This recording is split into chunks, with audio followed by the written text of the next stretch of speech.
Hey viewers! Hope you're all doing great. Before I start the story, tell me in the comments which country you're watching from and what time it is there. And if you enjoy my videos, don't forget to hit the like button and subscribe. Welcome, dear listener. Relax your shoulders. Take a deep breath in, and let it out slowly.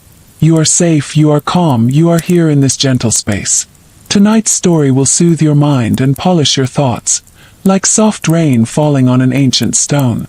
How a medieval woman dressed in the 14th century. Now allow yourself to settle in.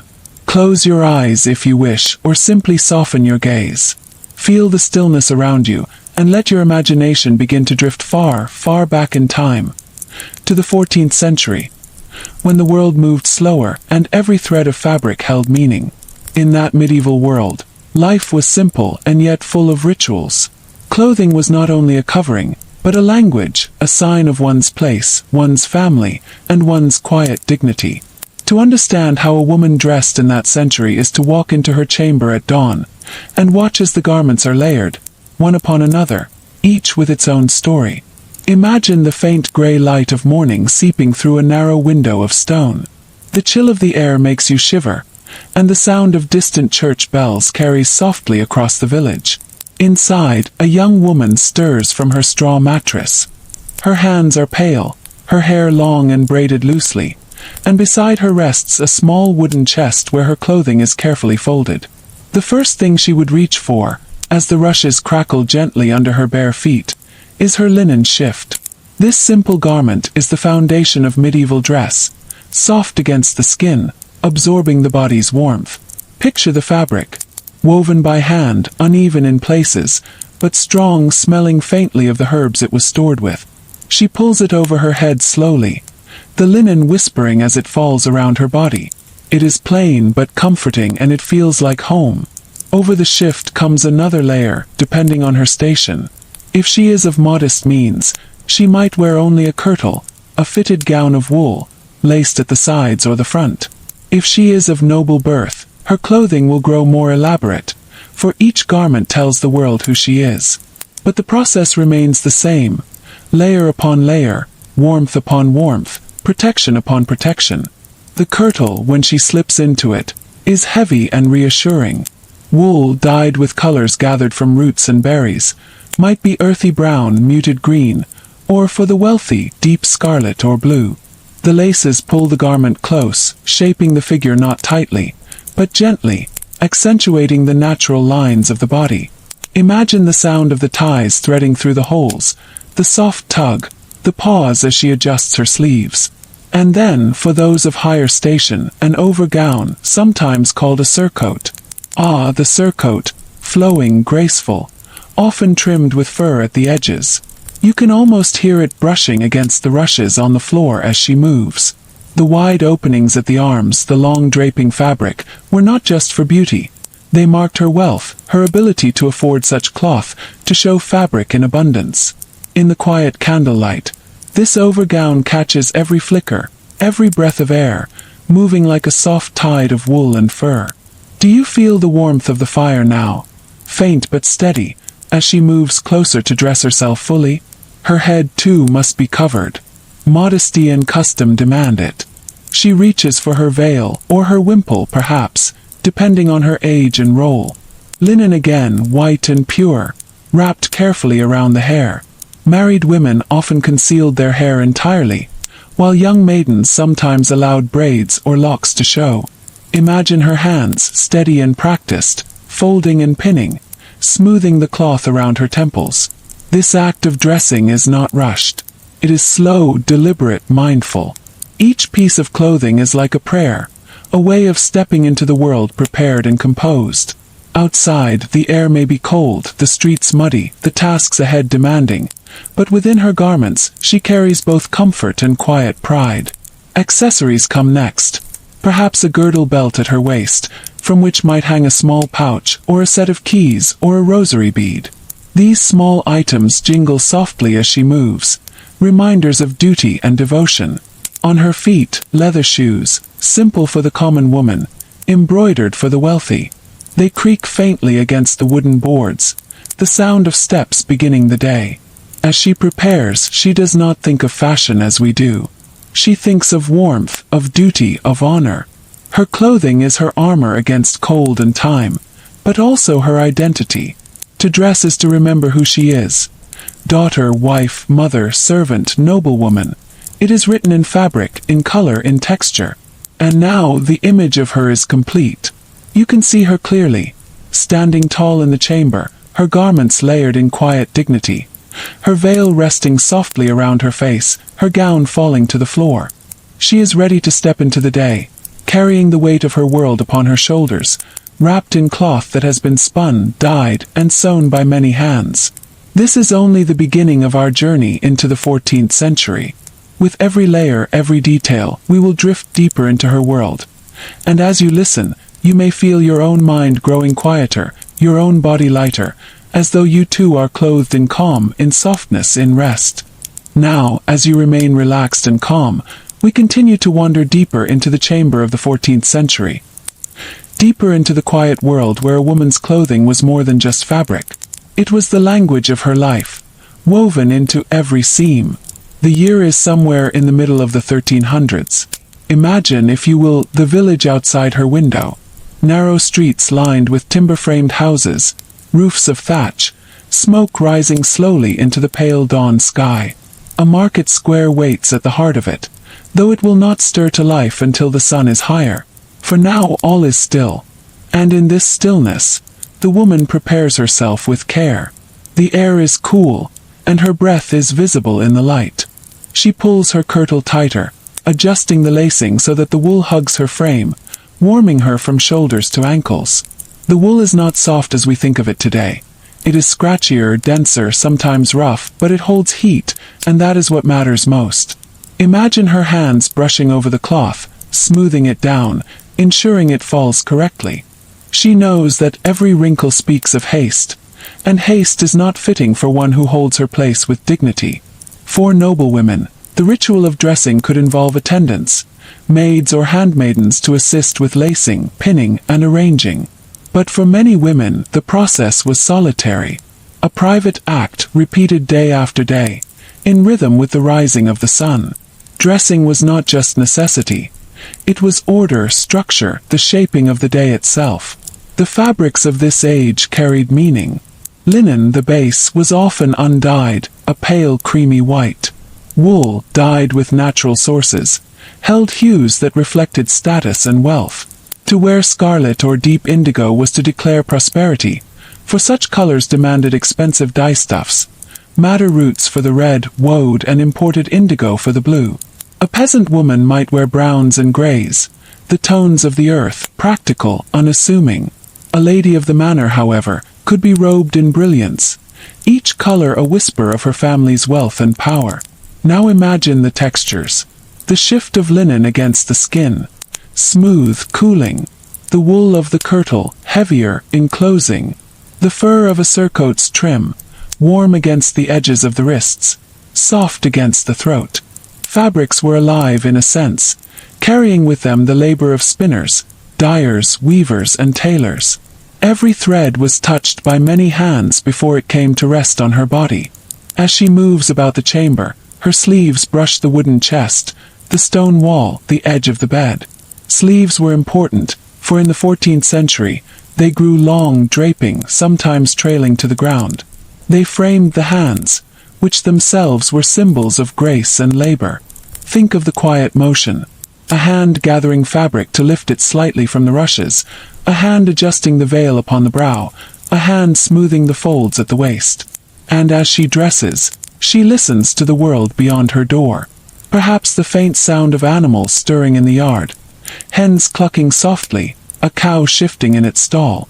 Perhaps the murmur of a child waking in the corner, if she is a mother, or the distant rhythm of footsteps in the corridor, if she resides in a noble household. Life continues all around, and clothing is what bridges her body to the tasks of the day. Belts and girdles were more than decoration. Imagine a strip of leather or woven braid, buckled snugly at the waist, drawing in the fabric, shaping the kirtle so that it falls in soft pleats below. From it might hang a pouch, the medieval woman's pocket, carrying coins, a small knife, or perhaps a key to a coffer. These small items jingled faintly, a music of their own, following her as she walked. For those of higher station, jewelry might add a final touch, a brooch fastening a cloak or a ring on the finger, though precious stones were rarer than we imagine. Often it was simple metalwork, bronze, silver, perhaps gilded. Modesty, after all, was a virtue praised, and while display had its place, it was tempered by expectations of propriety. On her head the final piece rests. The veil, the wimple, the headdress, all meant to frame the face with dignity. In some regions, elaborate styles developed. Horned headdresses, padded rolls, starched linen rising high. But in the earlier part of the 14th century, simplicity reigned. A soft veil of linen, pinned carefully, perhaps with a fillet of ribbon across the brow. Hair hidden, honor preserved. To expose the hair fully, once married, was thought improper. The covering was a crown of humility, as well as of identity. Now imagine how it feels, layer upon layer, the weight of the garments settling on her shoulders, encasing her form, warming her skin. To us it might seem heavy, restrictive. But to her it is natural, familiar, almost comforting. She does not think of discomfort, she thinks of readiness. This is the shape of her life, the embrace of fabric that tells her who she is and who she must be. When she walks, the gowns whisper. The floor creaks beneath leather shoes, shaped simply, often with a pointed toe. For those who could afford them, pattens, wooden overshows, might be strapped on to keep the feet from mud. Listen in your mind to the faint clack of pattens on stone, the echo in a narrow corridor, the shuffle across packed earth. Clothing was never just clothing. It was survival, warmth against winter. It was status, declaring one's station without words. It was devotion, shaped by rules of modesty and propriety. And as our woman dresses, she knows all of this without needing to think. Her body moves through the motions learned from childhood, until she is clothed not only in fabric, but in meaning. The morning deepens, and her day will soon begin. But for now we stay with her in this quiet chamber, letting our minds drift over every texture, every layer, every sound. We do not hurry, for history itself moves slowly, softly, like the rustle of linen in the dawn. And as you listen, you may find yourself breathing slower, your body heavier, your thoughts calmer. You may find that her world, though distant, is soothing in its rhythm, its order, its simplicity. The chamber grows a little brighter now, as the sun climbs over the horizon. The light spills gently through the small window, striking the edges of stone and wood, falling upon her gown. It catches on the folds of fabric, making the wool glow with warmth, and for a moment, you may imagine the color, soft brown or a muted blue, or perhaps even a shade of red that sings faintly in the light. The woman stands still, hands resting on the belt at her waist, and breathes quietly. Dressing is done, but she pauses, savoring the stillness before her day begins. This moment, wrapped in linen and wool, is hers alone. The rest of the world will soon call, but for now, there is only the weight of fabric, the hush of the chamber, the softness of morning. Let us wander deeper into what each garment meant, and how it shaped her life. The linen shift beneath all else was a constant companion. It was washed often, unlike the outer layers, for it lay closest to the skin. Picture the long hours spent soaking and scrubbing, the careful drying in the open air, the faint scent of sun and soap clinging to the fibers. This shift was simple, yes, but it was the unseen anchor of her wardrobe. Without it, the wool would itch, the body would chafe. With it, comfort was possible. Over that, the kirtle, the gown fitted to her body, was more than just a layer. It was the canvas upon which the rest of her attire rested. In the 14th century, tailoring grew more refined. Seams were cut to shape the body, to give form to the fabric. The kirtle could be snug at the waist, flaring at the skirt, its sleeves long and close. Imagine her threading the laces carefully, her fingers pulling them tight, the sound of the cord sliding through eyelets one by one. The surcoat, for those who wore it, was like a mark of elegance. Often sleeveless, with wide armholes that exposed the kirtle beneath, It became known as the sideless surcoat. Flowing to the ground, it moved gracefully as she walked. In noble houses, these gowns were sometimes embroidered at the edges, golden threads catching the light of fire or sun. Can you picture it? The flicker of gold against deep crimson wool, shimmering softly with every motion. For common women, the surcoat was simpler, plainer, yet still dignified. Cloaks too played their part. Imagine her reaching for one, fastening it at the shoulder with a brooch. The wool drapes heavy, wrapping her like a shield against the cold. If lined with fur, it holds in warmth, soft against her neck and face. When she steps outside into the morning air, the cloak flutters faintly in the breeze, a silent banner trailing behind her. The movement of cloth is almost like music, slow and steady, calming, grounding her in each step. And always there is the head covering, the veil or wimple, soft linen framing the face. It whispers as she adjusts it, pins holding it in place. Sometimes a woman might wear a simple coif, a fitted cap tied under the chin. Sometimes a fillet, a narrow band across the forehead securing the veil. Imagine the care taken in arranging it, the small tilt of the head, the patient smoothing of folds. For her, it is more than habit. It is identity, marking her station, her modesty, her honor. Now imagine stepping into her shoes. Leather, hand-stitched, pliable yet strong. They press against the earth with every step, connecting her body to the ground beneath. The earth is rough, uneven, full of stones and soil. The shoes are thin by modern standards, but they are hers, fitted and familiar. In noble households, shoes could be more ornate, dyed, even decorated. But most often they were plain, simple, practical. The faint creak of leather becomes the heartbeat of her movement, steady and soft. Clothing also shifted with the seasons. In winter, heavier cloaks, layers of wool, fur linings. In summer, lighter wools, open sleeves, the air moving more freely through fabric. Picture her at the height of summer, lifting her veil slightly to feel the breeze against her brow. Her gown a lighter shade, her sleeves rolled or pinned. Now picture her in winter, fire crackling in the hearth, her cloak pulled tight, the scent of smoke clinging faintly to her wool. Each season demanded its rhythm, and her clothing sang in harmony with it. And then there were details, small but important. Lacing patterns could vary, spiral or straight, side or front. Embroidery might appear at cuffs or hems, stitched in simple patterns of leaves or vines. A girdle might be braided leather, or a chain for the wealthy. A pouch at her waist might carry not only coins, but a piece of cloth, a needle, a rosary bead. These details spoke quietly, telling the story of her life without words. Do you feel the calm repetition of her motions? Dressing was not hurried, not careless. It was deliberate, thoughtful, slow. The same motions, day after day, season after season, until they became like breathing. And as you listen, you may feel the same rhythm settle over you.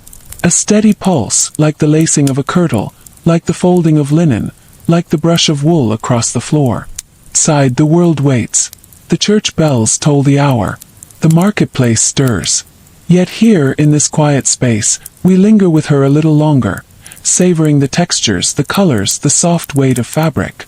Every fold, every seam, every pin holds history, and in that history is calm. The morning has stretched a little further now.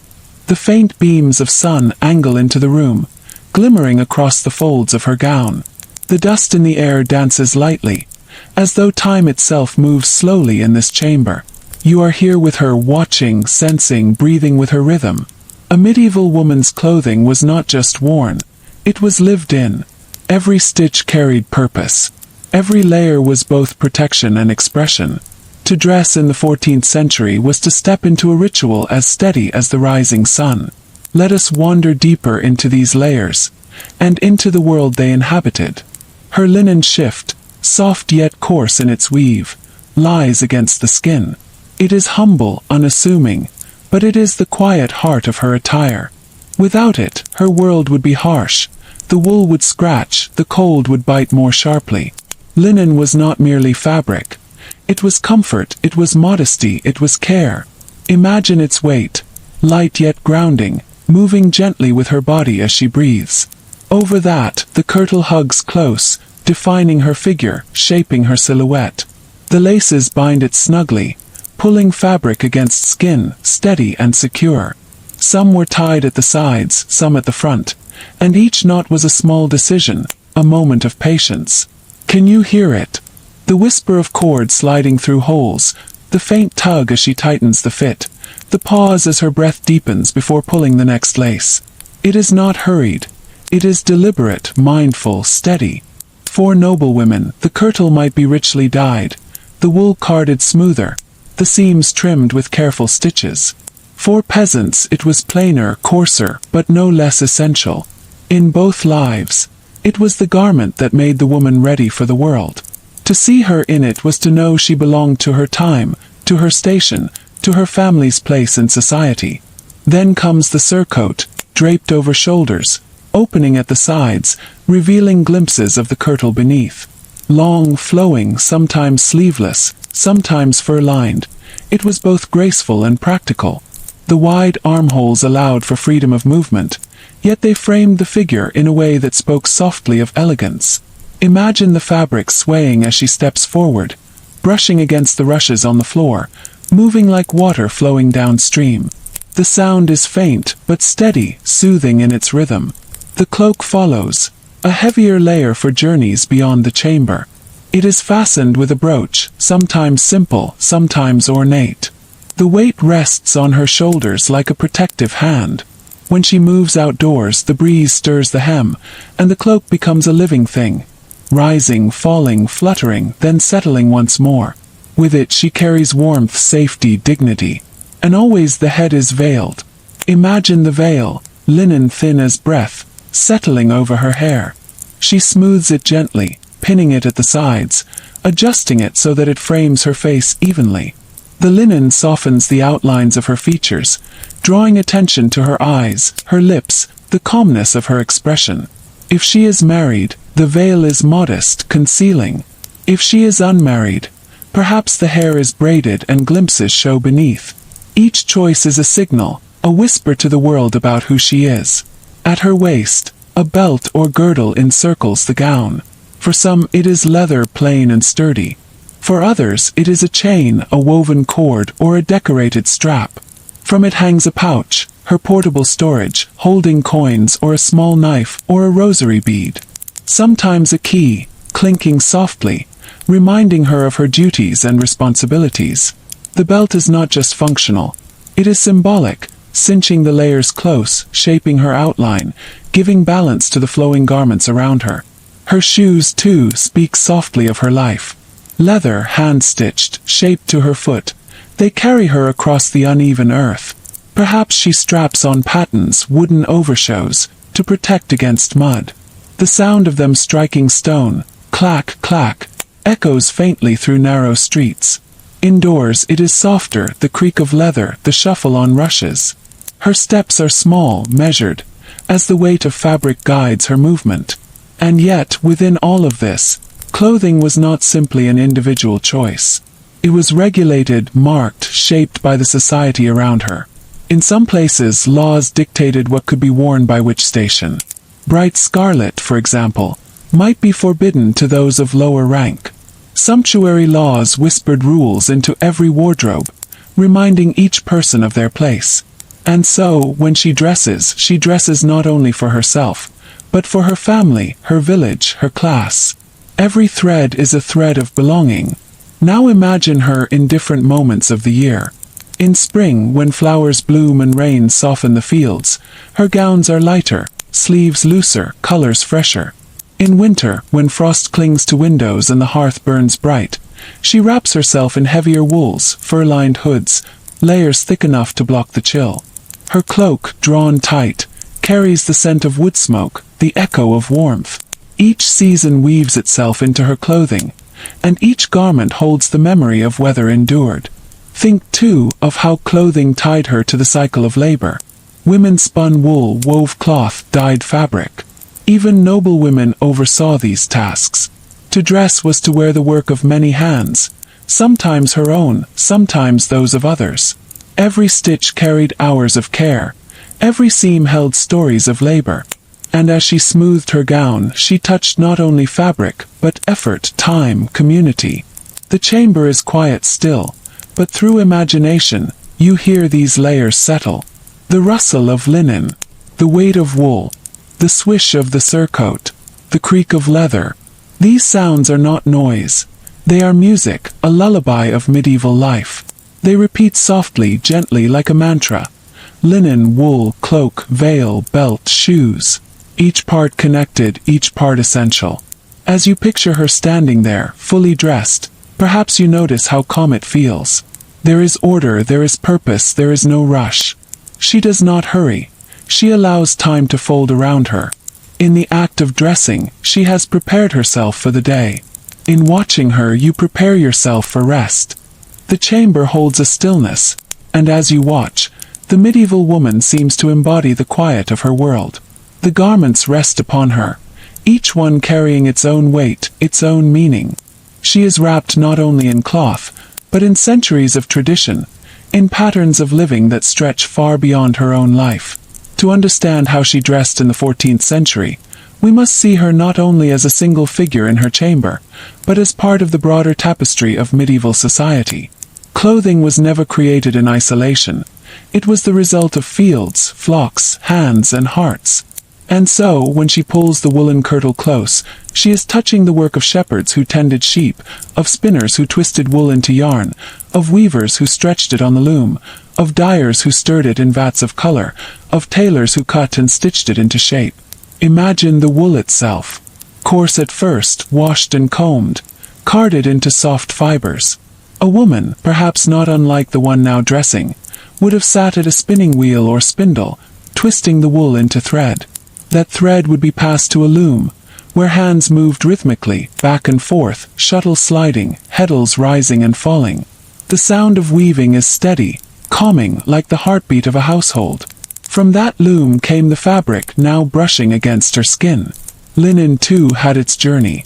Flax seeds planted in the soil, stalks grown tall, harvested, rett, dried, beaten, combed, spun into thread. Linen was labor-intensive, yet it formed the foundation of every medieval wardrobe. When she pulls her linen shift over her head, she is wrapping herself in the patient work of many seasons, many hands, many hours of quiet labor. Every thread is memory, every seam is history, and the dyes that colored her garments were drawn from nature itself. Picture vats of deep liquid, steaming gently in the open air, roots of madder for red, leaves of woad for blue, onion skins for yellow, walnut husks for brown. Some colors were rare, expensive, reserved for the wealthy, like rich crimson from imported kermes or deep blue from indigo. Others were humble, drawn from the hedgerows and gardens of her own village. When she lifts her surcoat, you might see a shade of russet, or green, or faded gray-blue. That color carries the scent of earth, the touch of leaves, the memory of boiling water and waiting hands. Even the act of sewing these garments was slow, careful, rhythmic. Needles were not mass-produced. They were treasures in themselves, precious tools of bone or metal. Thread was drawn from linen or wool, twisted strong. Stitches were long, simple, practical, but also sometimes decorative. And so, when she ties her girdle, she is not only fastening her gown, she is binding herself into the slow, patient artistry of her age. Now imagine the way she moves within these clothes. The gowns are long, flowing, heavy. To walk is to lift, to gather, to guide the fabric with grace. She does not stride quickly. She moves with smaller steps, her pace measured by the weight of wool and the length of her skirts. This created a rhythm of movement, deliberate, unhurried, calm. Watching her walk, you would hear the whisper of fabric trailing softly, like the sound of waves brushing the shore. Her sleeves, too, shape her gestures. In the 14th century, sleeves were long, narrow at the wrist, sometimes extending beyond the hands. She might fold them back or push them upward when at work. For noblewomen, sleeves could be embroidered, lined with fur, or cut with slits to reveal the fabric beneath. Each sleeve was like a frame around her hands, slowing, shaping, guiding every motion.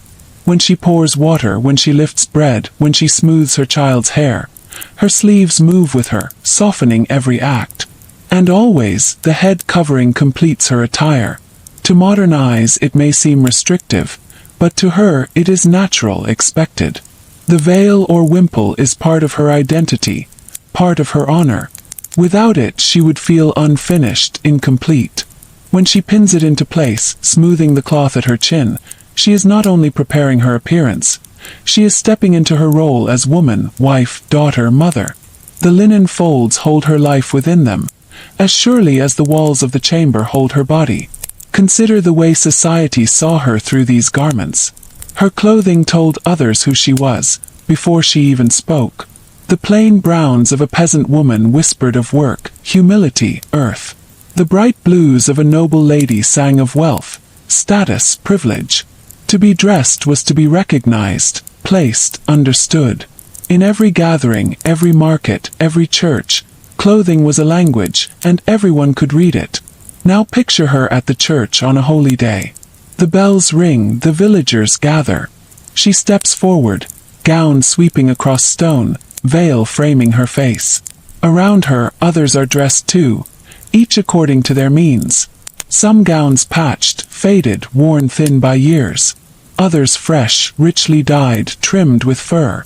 Yet together they form a living tapestry of medieval life, each figure clothed in meaning, each garment whispering a story. The quiet beauty of her clothing lies not in extravagance, but in order. Layer upon layer, each with its purpose. The shift for softness, the kirtle for shape, the surcoat for grace, the cloak for warmth, the veil for honor, the belt for utility, the shoes for earth. Together they create harmony, a rhythm of life as steady as breath. And as you imagine her standing there, fully dressed, perhaps you sense the calm of her world. The chamber is still, the fire glows faintly, the morning stretches onward. Her garments hold her like a gentle embrace, and in them she feels prepared. There is no rush, no disorder. Only the slow unfolding of time, clothed in linen and wool.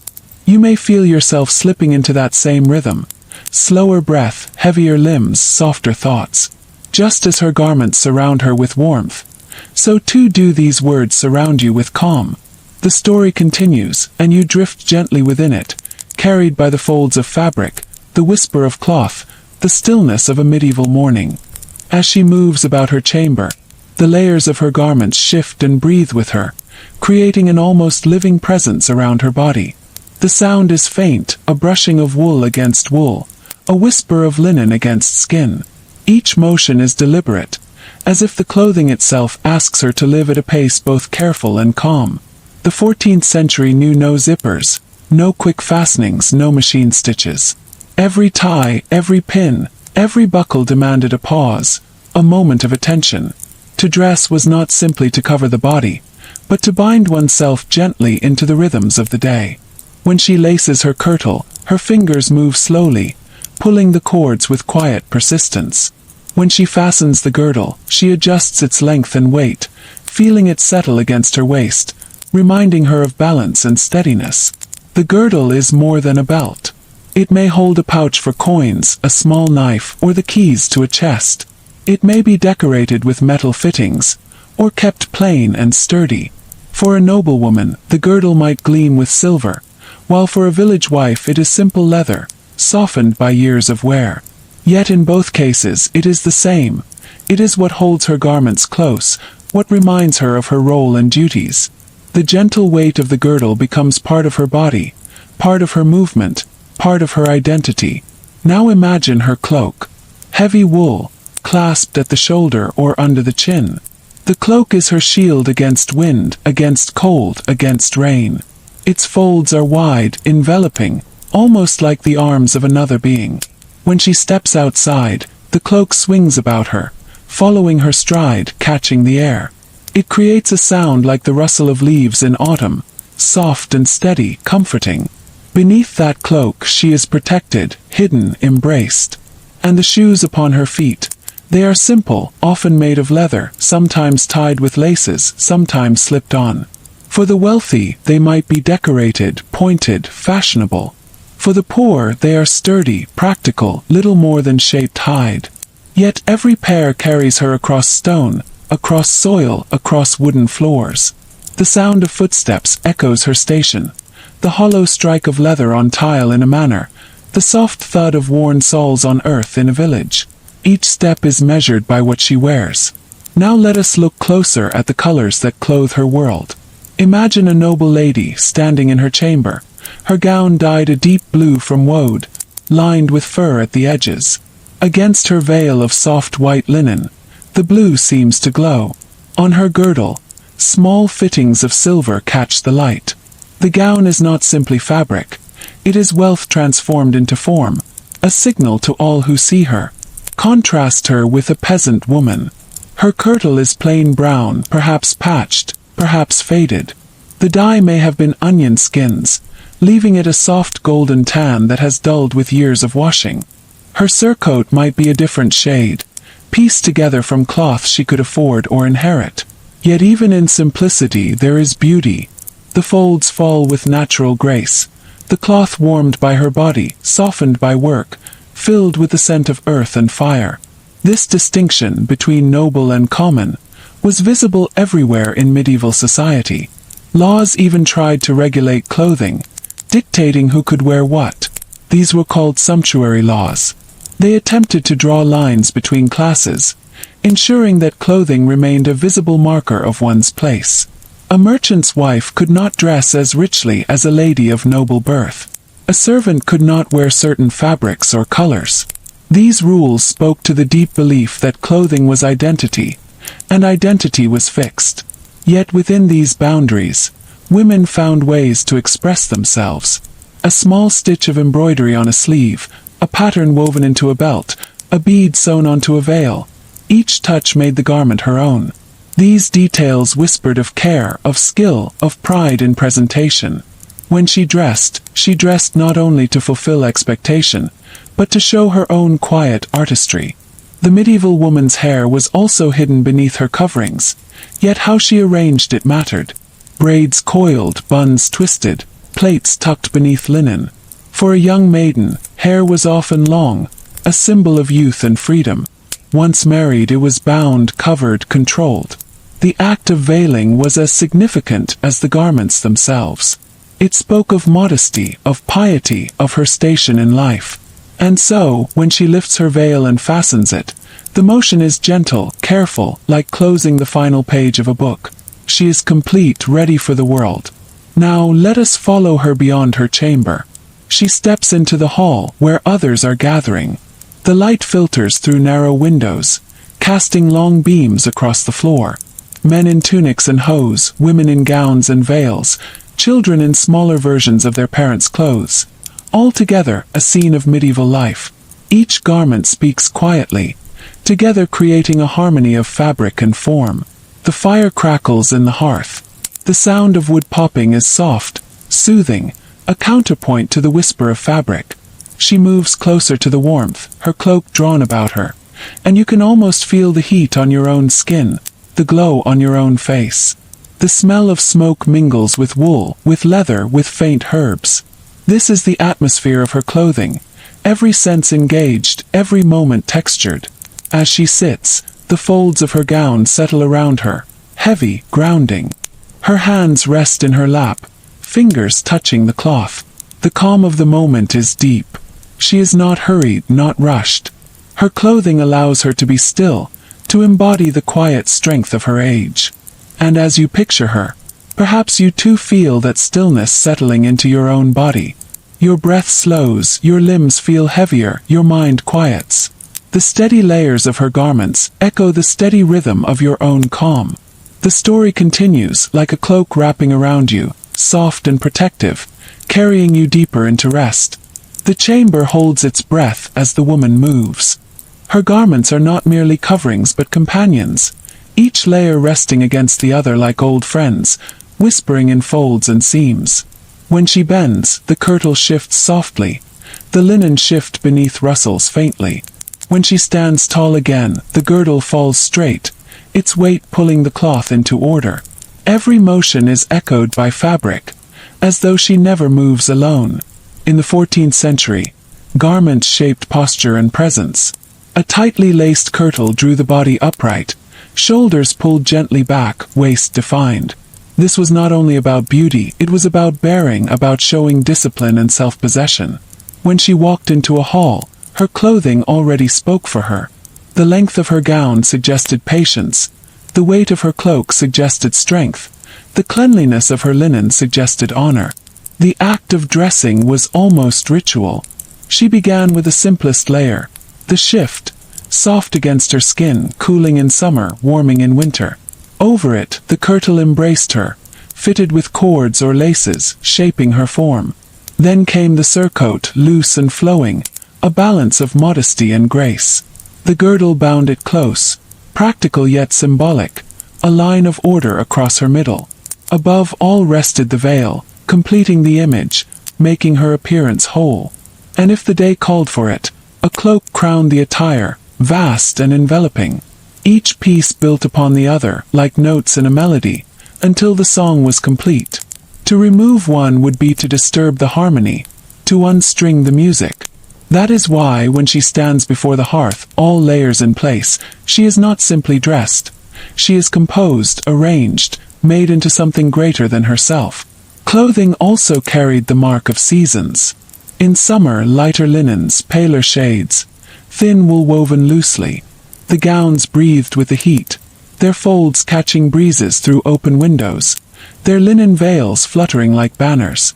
In winter, thicker cloaks, fur linings, heavier fabrics dyed in darker hues. She might draw the cloak tightly about her, the fur trim brushing her cheek, the warmth surrounding her like a protective wall. The natural world was present in every thread. Wool from sheep that grazed the hills, linen from flax that swayed in the wind, dyes from plants that grew in meadows and gardens, furs from animals that roamed the forests. Her garments were not separate from her world. They were part of it, drawn from earth and water, air and fire, transformed by hands and returned to her body. When she stepped outside, her cloak brushing the ground, she was wrapped in the land itself. And those who saw her read these garments like words. A noblewoman's silken sleeves spoke of distant trade, of caravans bringing luxuries across seas and mountains. A villager's patched kirtle spoke of frugality, of mending by candlelight, of years carried in fabric. The sight of her attire told a story even before her voice could. In this way, clothing was not only fabric, it was language. Now, imagine her at the market, the sound of voices filling the air, the clatter of hooves on stone, the creak of carts, the smell of bread, fish, herbs. She walks through the crowd, her cloak shifting with each step, her girdle swinging gently, the pouch at her side carrying small coins. Other women move around her, each dressed in similar layers, though different in detail. Together, they create a sea of wool and linen, of colors faded and bright, of veils fluttering softly like wings. The market itself is a place of clothing. Bolts of cloth lie upon tables, weavers call out their wares, dyers display hues in strips of fabric, tailors show off their stitching. Women run their fingers across the textures, testing weight and weave, imagining how it would hang upon the body. A good cloth is an investment, a promise of warmth, of dignity, of years to come. When she chooses a piece, she already sees the gown it will become, already feels the way it will fall across her arms. Back at home, garments are tended with care. Linen shifts are washed in cold water, beaten against stones, dried in the open air. Woolen gowns are brushed, hung to air out, mended carefully when torn. Nothing is wasted. A worn kirtle may be cut down for a child, its scraps turned into patches or bindings. Every piece of cloth has a second life, and sometimes a third. Clothing is precious, and its journey never truly ends until it has been used to its last thread. This care gives her garments a sense of endurance. They are not discarded with each season, but lived with, grown into, softened by time. A gown 10 years old is not seen as shameful, but as faithful, as a companion of many days. When she slips it on, she remembers harvests and winters, weddings and feast days. The cloth itself holds memory, like an old friend's hand. Now picture her sitting by the window as evening approaches. The light slants across her face, across the folds of her gown, turning wool into shadowed valleys, linen into pale glow. She threads a needle, her veil falling gently at the side of her cheek. She is mending a sleeve, slow stitches in the fading light.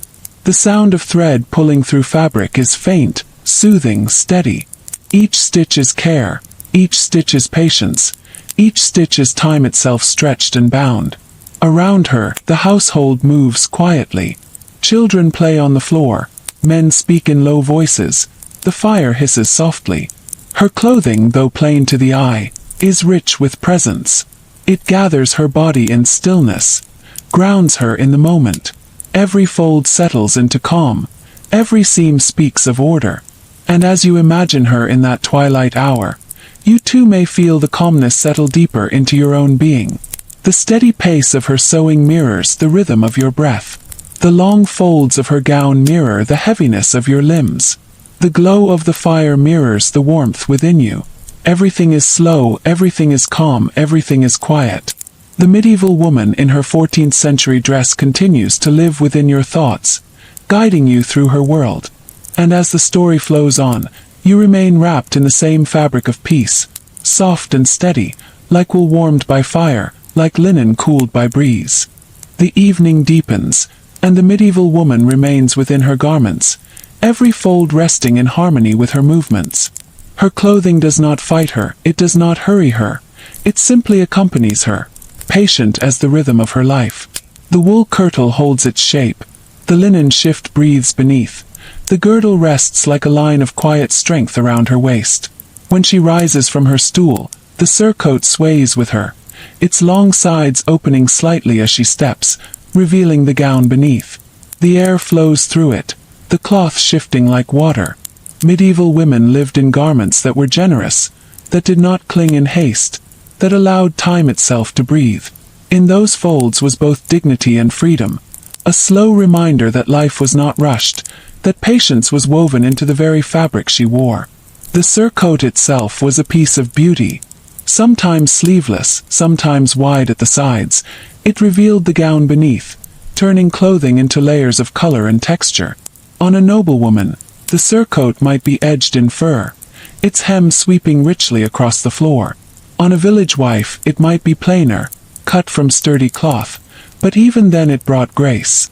The simple fall of wool, the clean cut of the neckline, the way it hung upon the shoulders, all spoke of calm order.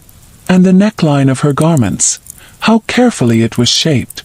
In the 14th century, necklines deepened, widened, framed the face with subtlety. Not immodest, but soft, allowing the linen shift to peek through. For noble ladies, embroidery might edge the opening, tiny stitches catching the eye, threads of gold or colored silk glimmering faintly in candlelight. For common women, perhaps only a firm seam, well sewn. Yet even in simplicity, there was quiet elegance. Her sleeves too told stories. Narrow and fitted, they traced her arms down to the wrists, fastening with small buttons or ties. The act of buttoning was slow, deliberate, one after another, guiding her into the day with measured care. On feast days, sleeves might be looser, flowing, lined with contrasting cloth, their edges long enough to brush her fingers. These sleeves shaped her gestures, making them graceful, making them patient. As she moves, the belt at her waist sways gently, and from it might hang a pouch, perhaps a small knife, perhaps the keys to her household chest. These little things are carried with her always, bound close to her body, part of her daily rhythm. To touch the keys at her girdle is to touch her authority, her care, her place within the home. The belt, simple as it seems, is a line of power, a symbol of her role. Beyond garments, jewelry adds quiet touches. A simple brooch to fasten a cloak, perhaps, or a ring upon her finger. For noble women, there might be delicate chains, pendants with stones, golden clasps.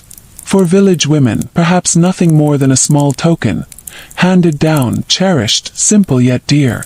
Jewelry in the 14th century was not scattered upon the body, but chosen carefully, sparingly, worn with purpose. Each piece was like a whispered note in a song of fabric. And the furs, warmth from the wild woven into her dress. ermine for the noble, squirrel for the gentry, rabbit for the humble. In winter, these furs-lined cloaks, trimmed sleeves, warmed collars. They carried the scent of forests, the memory of cold hunts, transformed into softness that now pressed against her skin. To draw a fur-lined cloak about the shoulders was to feel the world's wildness made gentle. Now let us imagine her entering the great hall of a manor, where light glows from torches, where fire roars in the hearth. The air is filled with warmth, with voices, with laughter. Men wear tunics, hose, mantles. Women wear gowns, surcoats, veils. Together they are dressed as their age commands. Together they create a living portrait of their time. The noble lady's garments shimmer with richness. The village maid's gown is sturdy and plain, but side by side they both embody the order of clothing, the layers of tradition. The firelight flickers across her surcoat, catching the texture of the wool, the gleam of embroidery. The veil upon her head glows softly, linen turning golden in the flame. She moves with measured grace, her gown sweeping across the floor, her belt swaying gently, her sleeves folding with each gesture. Around her, others move as well, a tide of fabric flowing through the hall. Each gown, each cloak, each veil creates an ocean of sound and color, like waves rolling slow upon the shore. Later, when she returns to her chamber, the garments are set aside with care. To undress is not to abandon them, but to thank them, to fold them gently, to lay them where they may rest until dawn. Each piece has carried her through the day, and now each piece is given its own quiet sleep. The linen shift, washed often, is laid to air. The wool kirtle, brushed and smoothed, is folded across a chest. The cloak, heavy with the scent of smoke and cold, is hung upon a peg. The veil, soft and light, is smoothed by hand, its folds straightened, its pins set aside. Yet even when set aside, the clothing remains part of her. She feels the weight of the girdle long after it is removed, the warmth of the cloak long after it is hung. They shape not only her body, but her memory, her sense of self. Without them, she feels unfinished, as though some part of her rhythm is missing. Dressing is not only to begin the day, it is to become herself. And as you imagine her garments laid out in the dim light, perhaps you too feel the calm of endings, the slow release of weight, the quiet folding of hours, the peace that comes when all things are placed in order. Her clothing rests, her body rests, her world rests. The medieval woman of the 14th century lived in a world where garments were not fleeting, not discarded, but lasting companions. They were memory, identity, protection, expression. They were her shield against cold, her badge before society, her comfort in solitude. In them, she was both hidden and revealed, both ordinary and remarkable. And so, as you sit with her story, you too are wrapped in these layers: linen and wool, veil and cloak, cloth and calm. You may feel the fabric settle over you like a soft weight. You may hear the quiet rustle as it shifts with your breath. You may sense the steadiness it brings. The story continues, like fabric unrolling across a loom, endless and slow, carrying you gently deeper into its folds. The candle burns low, and its light rests upon the folds of her gown. The cloth seems to shimmer faintly, not with brilliance, but with quiet presence, as though every fiber carries a memory of the day. When she lifts her hand, the sleeve follows, smooth and measured, framing her gesture in soft motion. Her clothing shapes her not only in form, but in rhythm, teaching her body how to move in harmony with time. The medieval woman of the 14th century could not imagine herself apart from her garments. To be clothed was to be complete, and each layer spoke of her station, her duty, her care. A linen shift for modesty, a wool kirtle for shape, a surcoat for grace, a cloak for protection, a veil for honor. Each part belonged to her, yet also to the world she lived in. Consider the shift once more. Simple, yes, but not without importance. It was the garment closest to her skin, washed often, replaced most frequently. Its fabric was smooth, woven from linen spun patiently by hands that drew thread from flax. That thread had been twisted and tightened, passed across looms, beaten into cloth. And now, against her body, it was softness and comfort. The shift was never seen by others. Yet it was the most faithful companion, the silent foundation of her attire. Over the shift, the kirtle embraced her with a structure that shaped and steadied. The laces, drawn tight, guided her body into form. It was not a burden, but a reminder of order, of dignity. The kirtle might be plain or richly dyed, patched or pristine, but in every case it was the anchor of her clothing. When she fastened it, she felt herself ready for the world, her posture aligned, her body supported, her presence defined. The surcoat, flowing above, gave her both grace and modesty. It was a garment of openness, its sides often cut away, its length generous. Through it, layers revealed themselves, colors spoke softly together. Brown and blue, red and cream, green and gray. A woman of rank might line it with fur, embroider it with careful designs, edge it with silken trim. A woman of the village might wear hers plain, sturdy, unadorned. Yet both carried in their surcoats a sense of presence, of dignity wrapped in folds. And then the cloak, heavy with its warmth. To step into a cloak was to step into safety. Its clasp held it secure. Its folds gathered the body as though in embrace. In the cold wind of winter, in the soft rains of spring, in the damp mists of autumn, the cloak was companion and shield. Beneath it, she felt not only warmth, but the comfort of enclosure, as if the world outside could not intrude upon her so long as the cloak held firm. The veil, however, was perhaps the most symbolic. It covered her hair, framed her face, spoke of her honor. In church, in market, in hall, the veil was expected, a sign of modesty and order. To pin it in place each morning was to affirm her role, her dignity, her respect for tradition. Its folds were simple linen, but within them lay centuries of meaning, of devotion, of quiet acceptance. All these garments together did more than clothe her body. They shaped her days. They slowed her steps, calmed her gestures, ordered her time. To move in long skirts was to move carefully, to choose each step with thought. To wear sleeves that brushed the hands was to touch the world more gently. To bear a girdle with keys was to feel the weight of responsibility at every moment. Her clothing was her rhythm, her life measured in folds and seams. Now, imagine her stepping into the quiet of a garden. The evening air moves gently, carrying scents of earth and herbs. Her gown stirs softly as she walks, the fabric brushing against itself in low whispers. The veil lifts slightly in the breeze, then settles back against her cheek. She touches the girdle at her waist, the pouch shifting lightly at her side. Around her, the garden rests in calm, the rustle of leaves, the faint sound of water, the hush of the wind. In this setting, her garments are not separate from nature. They belong to it.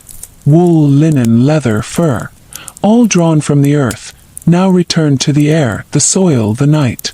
She pauses beneath a tree, the surcoat falling still, the cloak brushing her ankles. In that stillness, her clothing seems to breathe with her.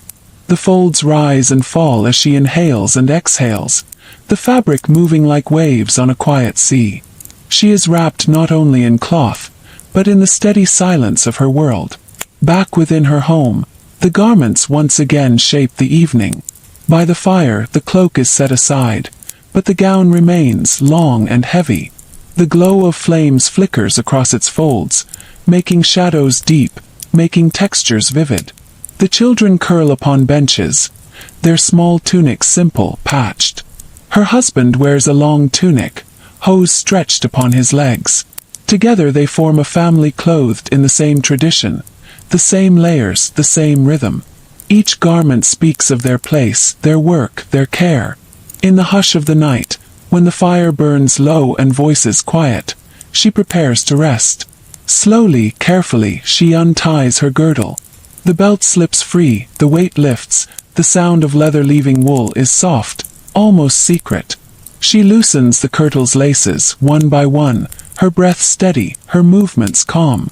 The gown relaxes around her, falling gently as if relieved. The surcoat is lifted away, folded neatly, placed aside. At last, she remains in her shift, light and simple, her body eased of its day's weight. She lies upon her bed of straw and linen, the shift brushing against her skin. It is cool, soft, unadorned. Her veil is removed. Her hair rests free upon the pillow. The chamber is quiet, the garments around her folded, waiting, breathing in silence. She drifts into sleep, her body carried not only by weariness, but by the calm rhythm of clothing that has guided her through every hour. And as you see her resting there, you too may feel that same rhythm carrying you. Layers of calm upon your body, folds of stillness around your mind, the slow lacing of thought unraveling into quiet. The garments of her world become the garments of your rest, weaving you deeper into peace, into stillness, into quiet comfort. The 14th century was a world defined by texture, by weight, by warmth, and by ritual. Each garment was a companion, and each companion whispered its own story. To slip one layer away, to fasten another in place, was to mark the rhythm of daily life, quiet and unbroken. When a medieval woman rose in the morning, the first touch upon her skin was linen. Fresh from washing, cool in the dawn air, the shift wrapped her like a sigh. It was not a garment of pride but of necessity, soft and constant, a veil between body and world. To wear linen was to remember the earth. Flax stalks harvested, reft, dried, combed, spun by hand into thread. Every thread told of hours spent in labor, of spindles turning, of looms creaking. To clothe herself in linen was to carry those hours with her, a history woven into quiet white. Over this came the kirtle, its laces drawn with deliberate care. The act of fastening was a ritual, pulling cord through eyelet, tightening the fabric close to her frame. In that act, she found both order and presence. The garment hugged her shoulders, traced her waist, shaped her movement. The kirtle did not allow haste. It slowed her, guided her into composure. Its weight was steady, its form supportive, its color sometimes muted, sometimes deep with rich dye. Wool was the essence of the kirtle, spun from flocks tended across green fields, sheared in spring, carded and combed, spun on wheels and distaffs. Its warmth was unmatched, its resilience certain. When she wore wool, she wore the land itself, the grazing pastures, the patient shepherds, the steady sheep. And as she moved, the wool moved with her, falling into folds, holding its strength, whispering against itself in soft friction. Above this came the surcoat, generous in length, flowing in design. Sometimes it was sleeveless, cut deep at the sides, revealing the kirtle beneath. Sometimes it bore long sleeves, draping past her wrists, trailing in elegance. Always it gave her presence, a silhouette of grace.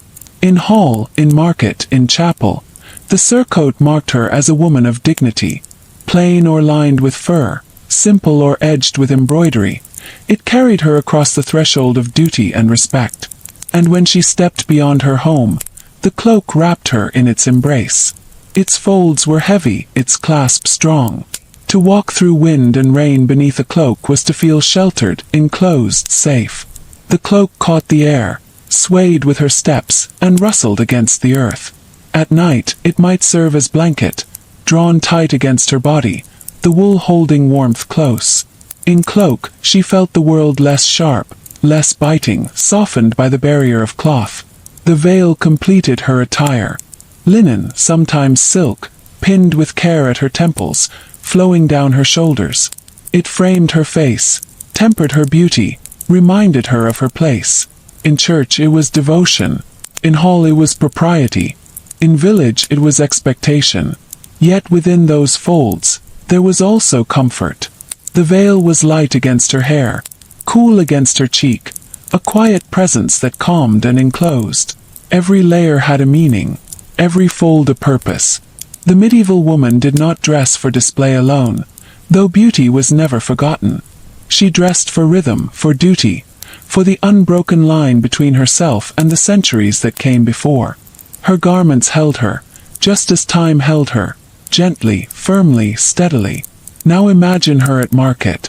The morning air carries scents of bread, of earth, of wool fresh shorn. The ground beneath her is firm with packed soil, scattered with straw. Voices rise and fall, but she walks steadily, her garments flowing with each step. The kirtle holds her shape. The surcoat frames her presence.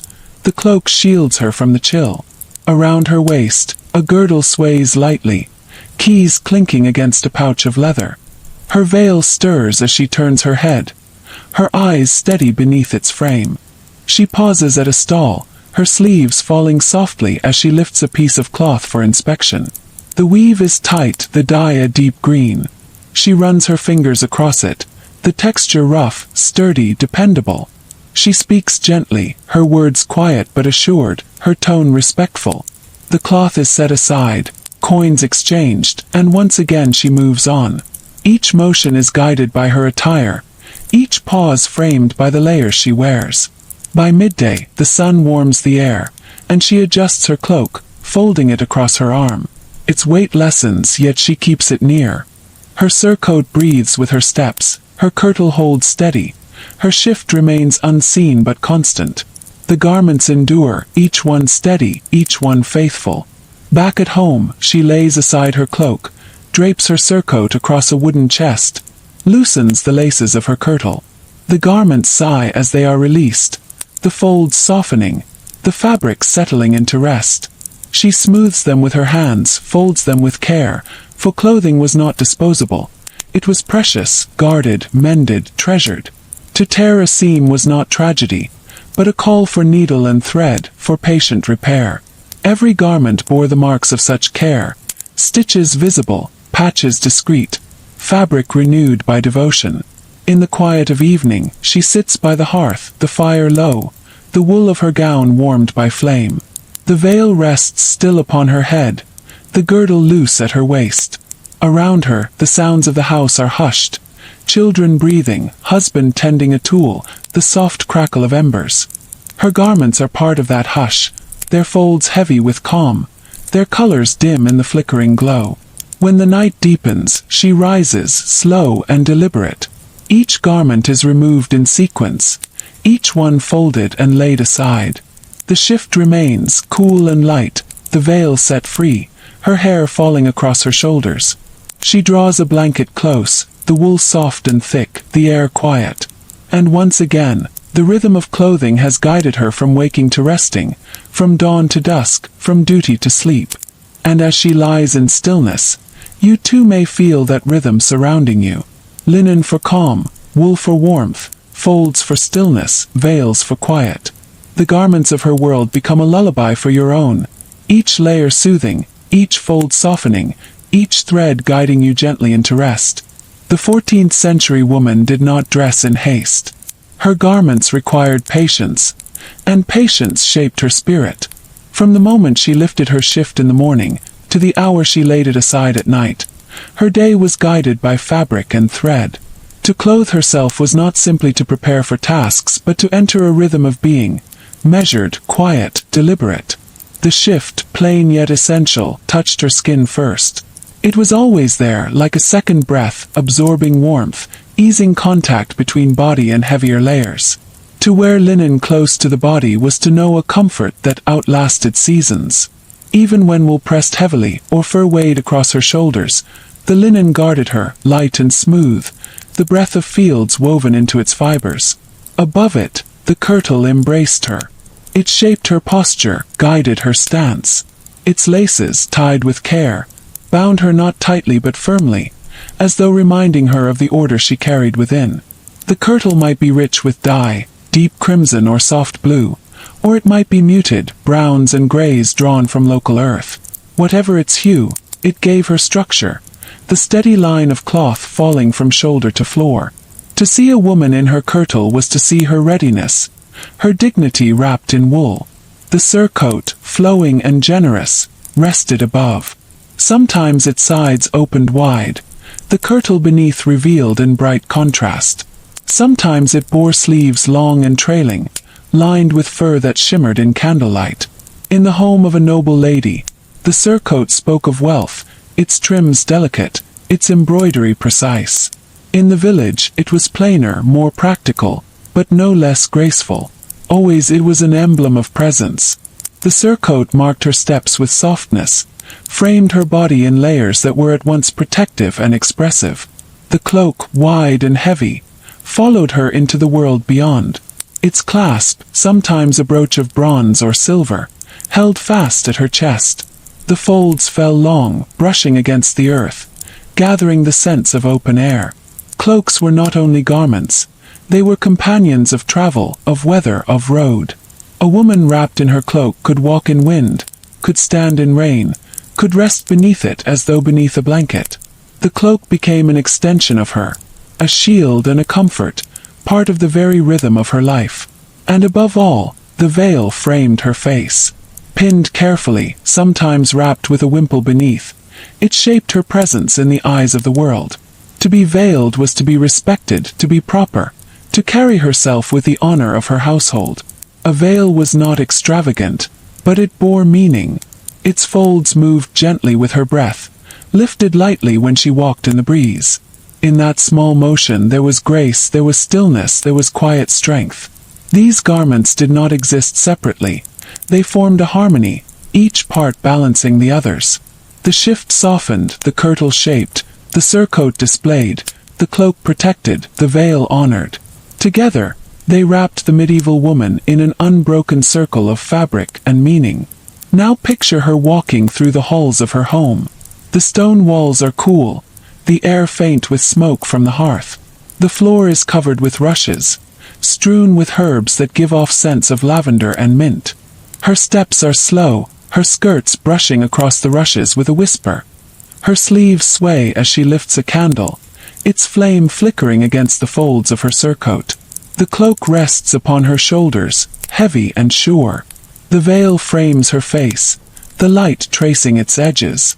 Every garment moves with her, part of her presence, part of the chamber itself. She passes through doorways, the fabric catching faintly against the wood, her girdle brushing against her side with a muted sound. The pouch at her waist holds small objects of daily life. Keys, a coin, a needle wrapped in cloth. These simple items weigh lightly, yet they connect her to her duties. The keys remind her of the cupboards she keeps, the chests she locks. The coin reminds her of market days, of bread and wool and salt. The needle reminds her of mending, of hands at work in quiet focus. Each item is carried by the girdle, each movement of fabric accompanied by its soft weight. At the window she pauses.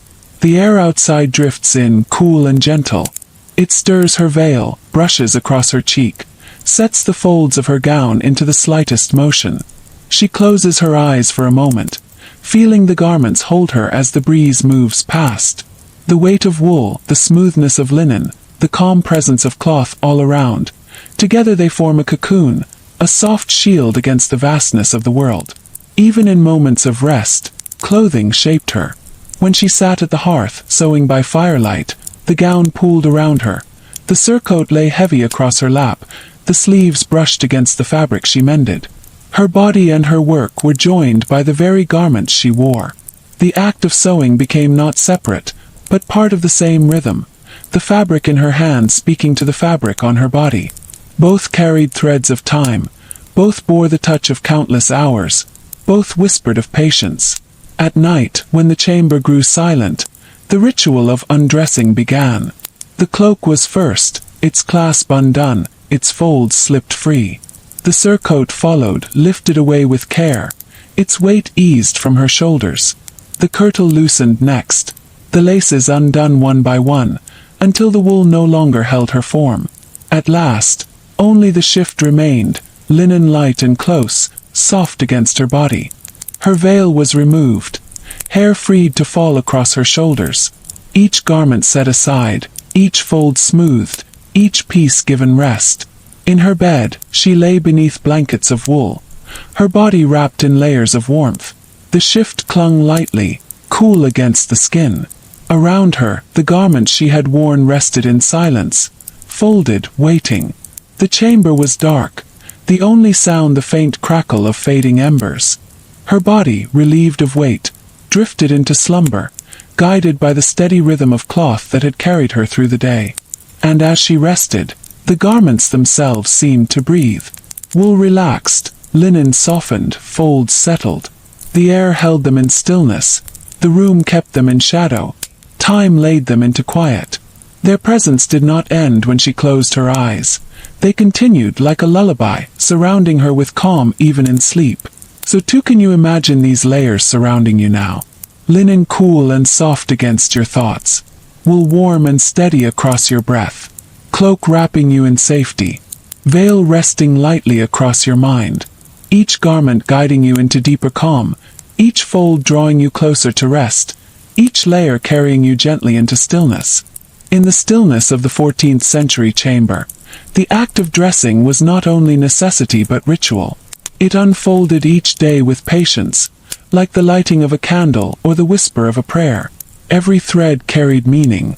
Every fold was deliberate. Every garment held her in its quiet rhythm. The shift was always first, always closest. Soft, cool, and constant, it welcomed her body into wakefulness. The linen was clean, carrying with it the memory of water and air, washed in rivers, dried in sunlight, pressed smooth by hands that cared for it. The texture was simple, neither rough nor silken, but steady. Steady like her breathing, steady like her steps. When she lifted it over her head and let it fall upon her shoulders, it was as though the morning itself had clothed her. The kirtle followed, snug and shaping. Its cords wound patiently through eyelets, each pull drawing her into alignment. The kirtle did not constrain but supported. It held her posture, encouraged her balance, guided her body into poise. Its wool bore the warmth of sheep and shepherd, of spinning and weaving, of dye vats simmering with roots and herbs. When she wore it, she carried not only cloth but the memory of the land, the labor of countless hands. The kirtle grounded her, like earth beneath her feet. The surcoat rested above, long and flowing, generous in its folds. It did not cling but draped. It did not press but framed. In its movement was elegance. In its length was dignity. A surcoat might be edged in fur, lined in silk, embroidered with careful designs, or it might be simple, plain, honest in its wool. But whether rich or humble, it gave her presence. It was the garment that carried her into the gaze of others, the layer that spoke silently of who she was and where she belonged. And then the cloak, great and wide, heavy in the arms, soft upon the shoulders. The clasp fastened it close, a circle of safety around her. To walk in a cloak was to walk in the embrace of fabric. Wind touched it, rain slid across it, snow rested upon it. Yet within its folds, she was warm, steady, held. At night, the cloak became her blanket. By day it was her shield. Always it was faithful. Always it was near. Last came the veil, light and deliberate. She pinned it with care, smoothing its linen across her hair, letting it fall with grace beside her cheeks. The veil was a mark of respect, but also of peace. It softened her presence, quieted her features, framed her gaze. To wear a veil was to step into a rhythm older than herself, one carried by mothers and grandmothers, passed forward through time. The veil whispered of continuity, of tradition, of patience that stretched across generations. Dressed in these layers, she entered the day not hurriedly, but slowly, in harmony with her world. Picture her now, stepping into the courtyard of her home. The morning light spills across the stones, cool and pale. Chickens scratch at the earth, a dog stirs in the corner, a child runs past with laughter. Her garments sway with each step, the wool brushing against itself, the linen shifting lightly beneath. The girdle at her waist moves with her, its small keys clinking, its pouch resting against her hip. She breathes the morning air, and her veil stirs, lifting for a moment in the breeze before settling again. Every movement is accompanied by sound, small and hushed, the rustle of fabric, the faint drag of hem against stone, the soft creak of leather shoes. Her clothing is never silent, but its voice is low, soothing, constant. It reminds her with each sound that she is clothed, that she is shaped, that she is part of something larger than herself. As she tends to tasks, the garments support her. When she kneels to lift wood for the fire, her gown spreads softly around her. When she rises, the folds fall back into place. When she bends to gather herbs, the surcoat brushes the earth. The cloak shifts against her shoulder. The veil shields her hair from dust. Her body and her garments move as one, neither rushed nor strained, but flowing like a steady current. At midday the light is stronger, the air warmer. She adjusts her cloak, drawing it aside, letting the surcoat breathe more freely. The wool beneath holds her steady, the linen still cool against her skin. Her garments adapt with her, each layer shifting, each fold responding. In their companionship, she is never exposed, never unguarded, always carried. By evening the world grows quiet. Shadows stretch across the courtyard. The sound of distant bells drifts across the air. She moves indoors, her garments darkened by twilight. The fire welcomes her, its warmth glowing against wool, its light glimmering across threads of linen. The surcoat shimmers faintly, the cloak drinks in shadow, the veil glows pale against her cheek. Each garment tells a story in the language of light and shadow, in the hush of fire, in the calm of closing day. When the hour of rest arrives, she releases them one by one. The clasp of the cloak is unfastened. The fabric slips from her shoulders, folding into itself like a sigh. The surcoat is lifted, its weight removed, its folds set neatly aside. The kirtle loosens, its laces undone with patience, the fabric falling open, breath deepening in freedom. At last, the shift alone remains, the linen soft, simple, restful. The veil is removed, her hair unbound, her face bare. The garments lie in stillness around her, folded, waiting for dawn. She rests in her bed of straw and linen, wrapped in blankets of wool, surrounded by silence. Her breathing slows, her body sinks, the rhythm of her day flowing into the rhythm of her night. And even in slumber, her garments are present, their quiet weight lingering in memory, their folds surrounding her in the dream of stillness. And as you listen, you too may feel yourself wrapped in these layers of calm. Linen soft upon your thoughts, wool warm upon your breath, cloak folding around your body, veil resting lightly across your mind.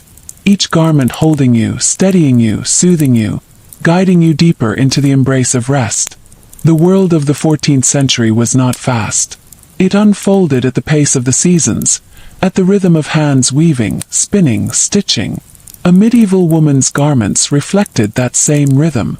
Each layer was a marker of patience, a testimony to labor that could not be hurried. The flax that became her shift took months to grow, to be wet, to be spun. The wool that became her kirtle came from sheep sheared in spring, carded, combed, spun through long evenings. Dyeing was slow, embroidery slower still. To wear these garments was to wear time itself. Imagine her standing near the doorway of her home. The sun is low, casting its golden light across the edges of her gown. The wool catches that glow, each thread holding the memory of daylight. The linen beneath rests cool, unseen but constant. The surcoat falls with grace, a frame of shadow and light. Her cloak is folded across one arm, heavy but faithful. The veil drapes her face, pale against the warmth of the evening. She stands quietly, and yet the garments speak, their folds moving gently, their presence shaping her silence. Every fold of fabric changed how she moved. A gown long to the floor encouraged slow, measured steps. Sleeves that trailed or draped guided her hands into calm gestures. A cloak of weight altered her stance, drawing her shoulders back, settling her body into steadiness. The veil, light and shifting, framed her expression into quiet composure. These garments were not passive. They trained the body, they taught her movements, they wrapped her in their patience. Now see her in the great hall of a manor.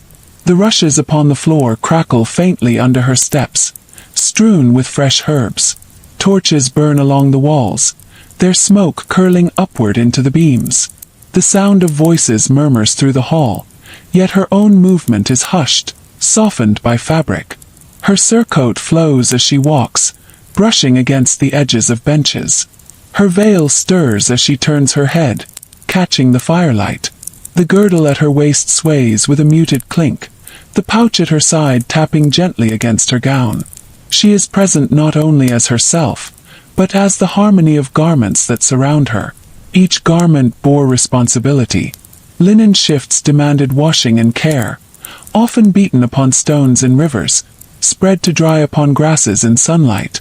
Woolen gowns required mending, patches sewn with steady hands, laces replaced when worn thin. Veils were starched, pressed, kept white. Cloaks were brushed, hung to dry after rain, repaired when edges frayed. Her day did not end when she undressed. It extended into care for what she wore, a cycle of labor and devotion.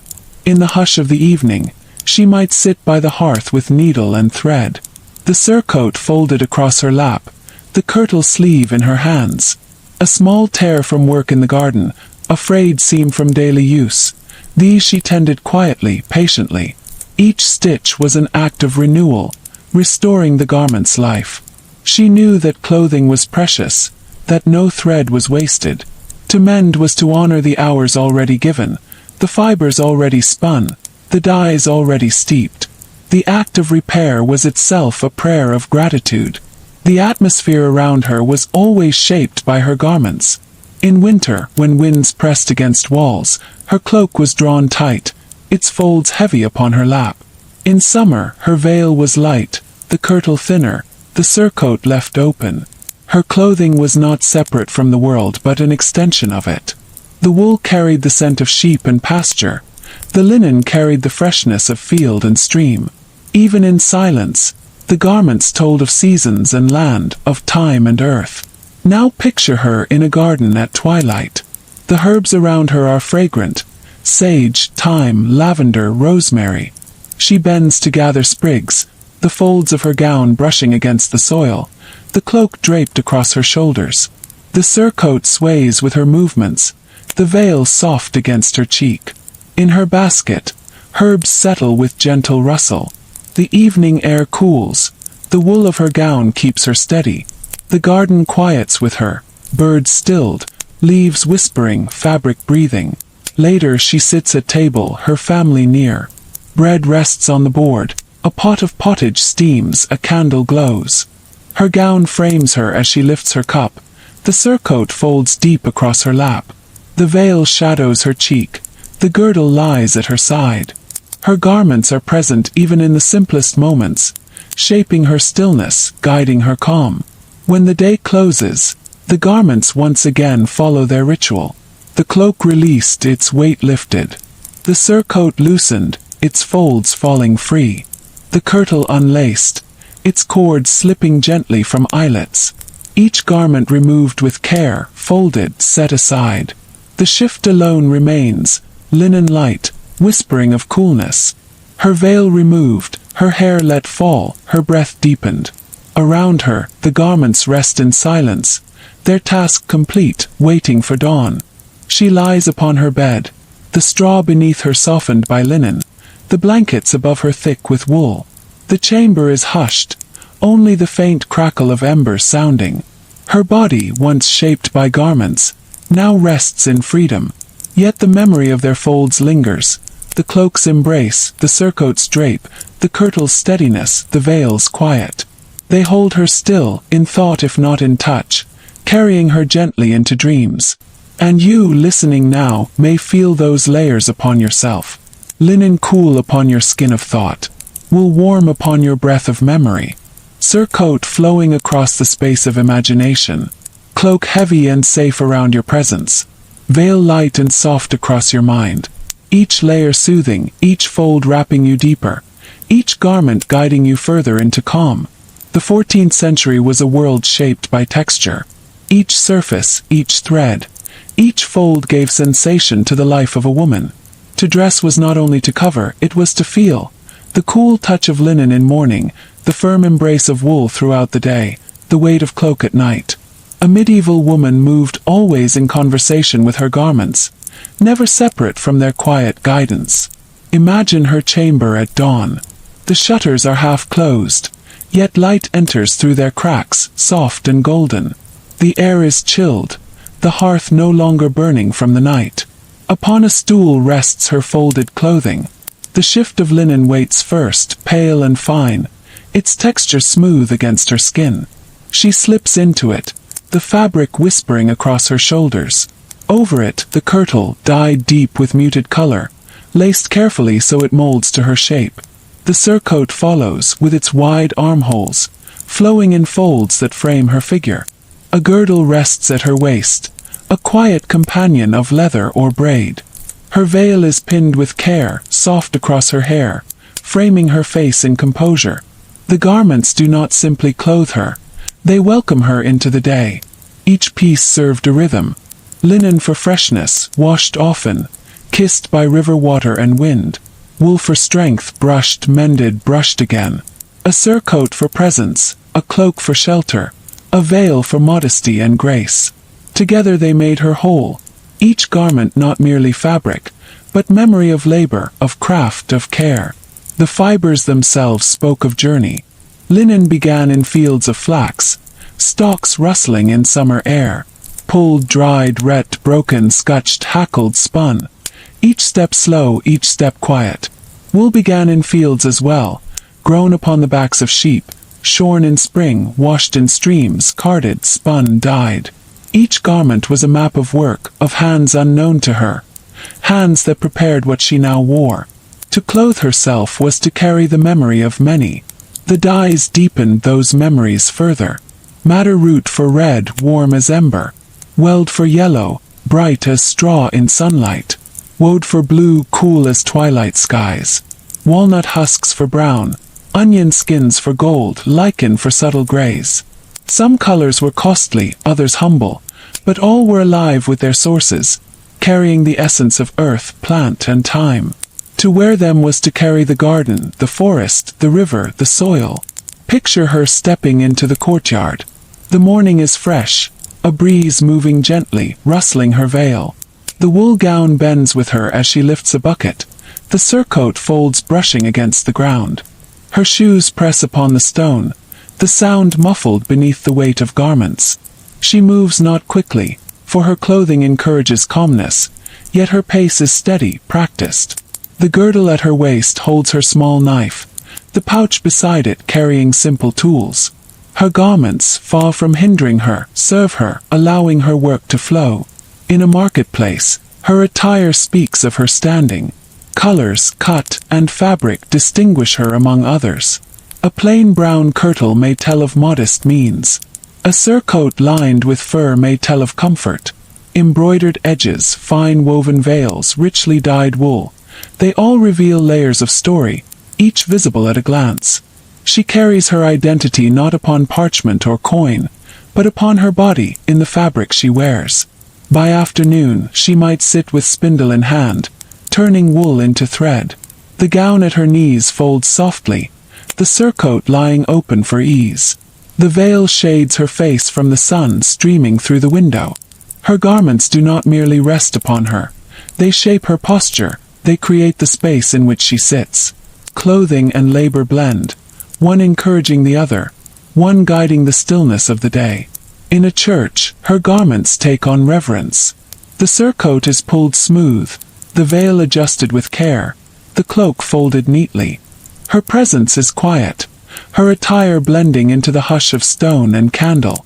The fabrics absorb the sound of prayers, the wool muffling her movements, the linen pure in its simplicity. The garments become more than practical, more than decorative. They become sacred in the silence of the place. Evening approaches, and her clothing shifts with it. The day's work has pressed creases into linen, deepened folds into wool. Dust clings faintly to hem, herbs cling to sleeve, the faint scent of smoke rests in cloak. The garments record the day, carrying its trace. Yet as the sun falls lower, she once again tends them, brushing, folding, laying aside with patience. Each gesture slow, each gesture careful, for she knows these pieces are precious. The atmosphere around her grows softer. The hearth is lit once more, the flame crackling, shadows dancing upon walls. Her surcoat removed, her kirtle loosened, her veil untied. The cloak, if damp from evening air, hangs by the fire to dry. She sits now in her shift, linen cool and restful, body unwound from layers. Around her, the silence deepens. The garments rest, and so does she. And you, listening, may feel the same unfolding. As though each garment were upon you, linen cool, fresh, light. wool warm, steady, grounding, surcoat flowing, surrounding, cloak weighty, protective, veil soft, whispering. One by one, each layer settles upon your mind, calming, easing, wrapping you gently. Not heavy, not pressing, but soothing, steady, quiet. The world outside grows still. Trees hush, leaves stir faintly, the air cools. Fire flickers, its sound low like breath itself. Within this silence, the memory of garments continues, like threads weaving across thought. Linen, wool, surcoat, cloak, veil. They drift across the mind like folds of sleep, slow and serene. Each layer carries you deeper, each fold calmer, each breath softer. The garments of a medieval woman were not only shaped by fabric, but also by ritual. Every action of dressing and undressing carried meaning. The lacing of a kirtle was never hurried. The fastening of a girdle was measured, thoughtful. To pin a veil was to shape dignity. To drape a cloak was to claim protection. These gestures repeated daily, and yet they never lost their weight. They taught patience, discipline, and quiet rhythm. Imagine the chamber once more, the candlelight low, its flame steady. A woman sits upon a bench, the wool of her gown pooled around her feet. She threads a cord through eyelets, pulling them gently, evenly, each motion calm. The cord whispers as it slips through fabric. Her veil is already pinned, framing her face, and her cloak lies folded nearby. She knows this act by heart, yet she performs it with care, as though each morning she begins again. The rhythm itself is soothing, like a prayer repeated not for novelty, but for comfort. Garments could also carry stories of family. A kirtle may have once belonged to a mother, altered to fit a daughter. A cloak may have been passed down, patched but cherished. Embroidered hems bore patterns remembered, stitches telling of one who sewed them long before. The woman who wore them carried not just herself, but a lineage. The folds of her gown held whispers of generations, of hands that spun, stitched, and tended before her. Picture her in a gathering of women, each clothed in variations of the same rhythm. Linen beneath, wool above, surcoat flowing, veils soft and pale. Their colors differ, their cuts vary, yet together they form harmony. Some gowns show wealth with finer dyes, some show humility with natural shades. But in every garment there is craft, patience, life. They sit together, speaking softly, and the sound of their fabrics moving is as gentle as the sound of their voices. In festivals, garments bloomed with color, veils dyed with brighter hues, kirtles trimmed with decorative stitches, girdles adorned with bells or small metal charms. Cloaks might be lined with contrasting fabric, striking when turned. The garments danced with their wearers, flowing as they moved in celebration. Each fold caught light, each color deepened in fireglow. To watch was to see fabric alive, garments no longer still, but carried in motion, carried in joy. Yet in mourning, garments spoke differently. Cloaks were darker, veils plainer, gowns simple and subdued. The absence of color was its own language. The folds hung heavy, their silence deepened. Through fabric, sorrow was shared, visible to all. To dress in mourning was not only for the self, but for the community. To show grief, to wear loss, to let others see and join in silence. Clothing also protected. A cloak against winter frost, a hood against rain, a veil against sun and wind. But protection was not only from weather. Garments shielded the body from gaze, preserved modesty, created dignity. The surcoat framed the figure, the veil softened it, the girdle ordered it.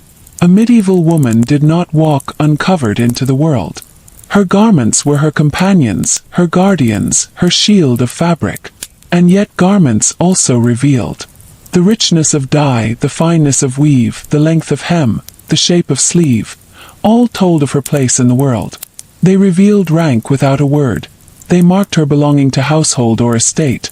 They displayed her marriage, her widowhood, her station. In fabric, she was both hidden and shown, veiled and revealed. Picture her at a spinning wheel in the quiet of her chamber. The gown around her is simple, the surcoat open, the veil pinned back. Her feet press the treadle, the wheel turns, the wool stretches into thread. The folds of her clothing shift as she works, but her posture remains steady, guided by her garments. The hum of the wheel, the rustle of fabric, the hush of the chamber, they blend together, soft sounds weaving calmness. At times, garments were adorned with small tokens. A brooch fastening a cloak, a ring at the hand, a small relic sewn into a hem for protection. These objects gave clothing deeper presence, not just fabric, but fabric imbued with belief. To wear them was to carry meaning close to the body, unseen but felt. As night fell, garments once again moved into ritual. The cloak laid aside, its folds heavy upon a chest or stool. The surcoat lifted, folded with patience. The kirtle unlaced, cords drawn loose with quiet breath. The shift remained, linen cool against skin, the last layer of wakefulness. The veil removed, hair loosened, mind softened. Clothing that once shaped her through the day now released her into night. She lies upon her bed, the chamber darkened, the hearth low. The silence is wide, the garments resting quietly near. Each fold still carries warmth, still holds faint fragrance of her day. They wait in patience for morning, as she surrenders into rest. And you listening may feel the same ritual echoing, as though you too untied the cords of the day. One garment loosened, one garment lifted, one garment set aside. Linen, wool, surcoat, cloak, veil, all folding gently, each piece releasing you further into stillness. You feel the weight lift, you feel the calm deepen, you feel the hush settle. Outside, night has taken its place. The air is cooler, the leaves whisper faintly, the stars steady above. Inside, silence gathers, the fabric of thought folded away. Each breath is softer, each moment slower.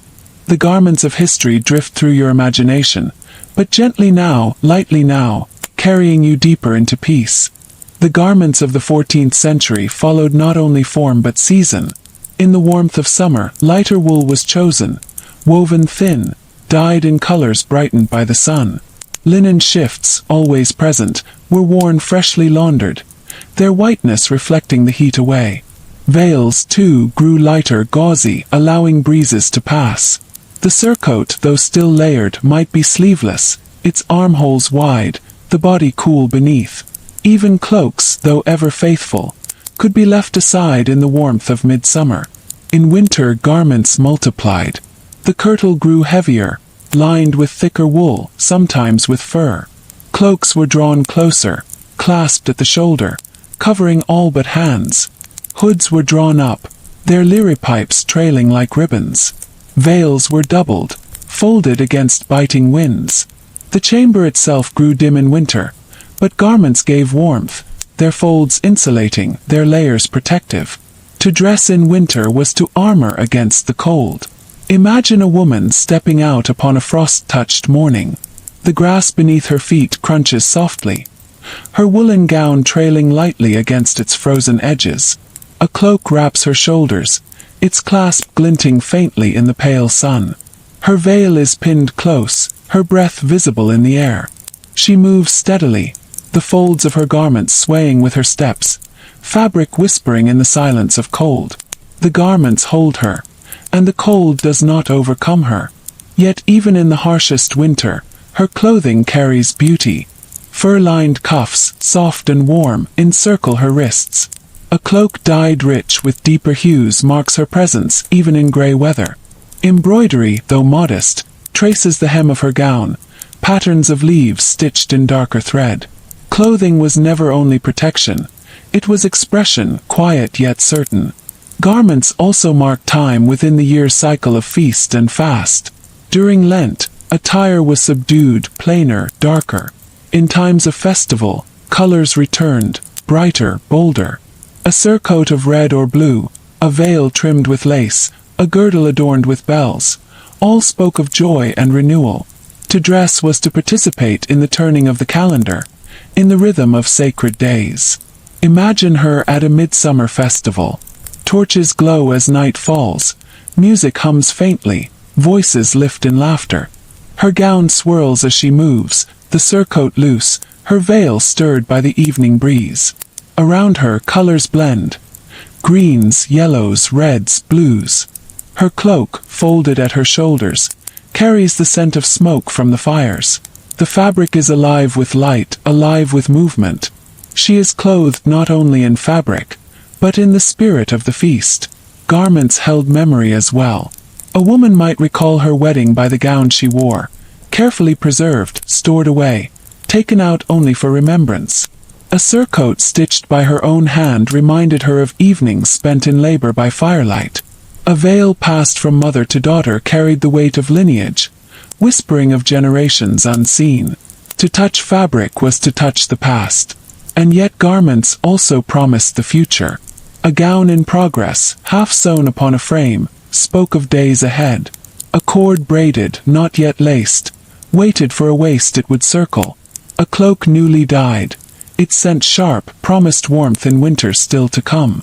Each thread was a line drawn forward, into days unmade, into time unseen. Picture her tending her garments in quiet evening.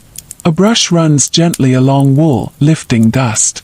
A hem is checked, a small tear mended with neat stitches. Linen is folded, laid flat, ready for washing at week's end. Each motion is tender, calm, reverent. She knows the value of each piece. She knows they carry her not only through weather and work, but through life itself. Even accessories carried meaning. Shoes of leather, softened with wear, shaped by her steps. Pouches at her belt, holding coins, keys, or relics, telling of her role in household. A brooch fastening her cloak, polished faintly, showing craft.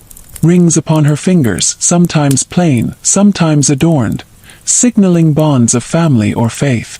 Each object small, but each part of the harmony of her attire. Garments also shaped her sense of space. In narrow doorways, the folds of her gown gathered close. On stairways, the hem lifted gently to climb. At table, the surcoat pooled around her seat, her veil trailing softly upon her shoulders. The clothing did not move apart from her. It moved with her, shaped by each action, guiding her body, teaching her presence. And you, listening, may imagine these garments upon yourself. A gown draping softly, guiding your steps. A cloak folded across your shoulders, weighty yet comforting. A veil light upon your hair, whispering at the edges. Each layer settling not with burden, but with calm. You move slowly, steadily, each garment deepening your stillness, each fold softening your thought. The night around her grows deeper. The chamber is hushed. The hearth burns low, embers glowing faintly. She removes her cloak, hangs it by the wall. The surcoat slips away, folded gently upon a chest. The kirtle unlaced, cords loosened, shoulders freed. The veil unpinned, hair falling softly. At last, the shift remains, linen whispering cool against her skin. She lies upon her bed, blankets pulled, silence settling. Her garments rest near her, waiting with patience for morning. And outside the world itself rests. The trees are still, the wind has softened, the stars glimmer faintly above. The night holds her gently, just as her garments held her through the day. In stillness, both she and her clothing find peace. To understand how a medieval woman dressed in the 14th century is to understand the delicate dance of layers. Each garment was not isolated, but part of a flowing sequence. Linen shift, kirtle, surcoat, cloak, veil, each one following, each one belonging. No piece stood alone, for the body was always meant to be enveloped in the harmony of many. The shift closest to skin was a constant. Made of linen, bleached in sun, softened by use, washed often, it touched the body directly. It was simple, straight, yet precious. Over it came the kirtle, wool dyed in earthy shades, laced close to shape and support. The surcoat followed, looser, flowing, sometimes sleeveless, sometimes lined. A girdle circled the waist, leather or cord, practical yet symbolic. A cloak, for warmth and dignity, wrapped the body, clasped at the shoulder or throat. And finally the veil, light, white, pinned carefully, bringing grace to the face. Each layer was practical but also symbolic. Linen meant purity and cleanliness. Wool meant strength and endurance. Surcoat meant social presence, visible dignity. Cloak meant protection, a boundary against the world. Veil meant modesty, respect, quiet composure. Dressing was not merely covering the body.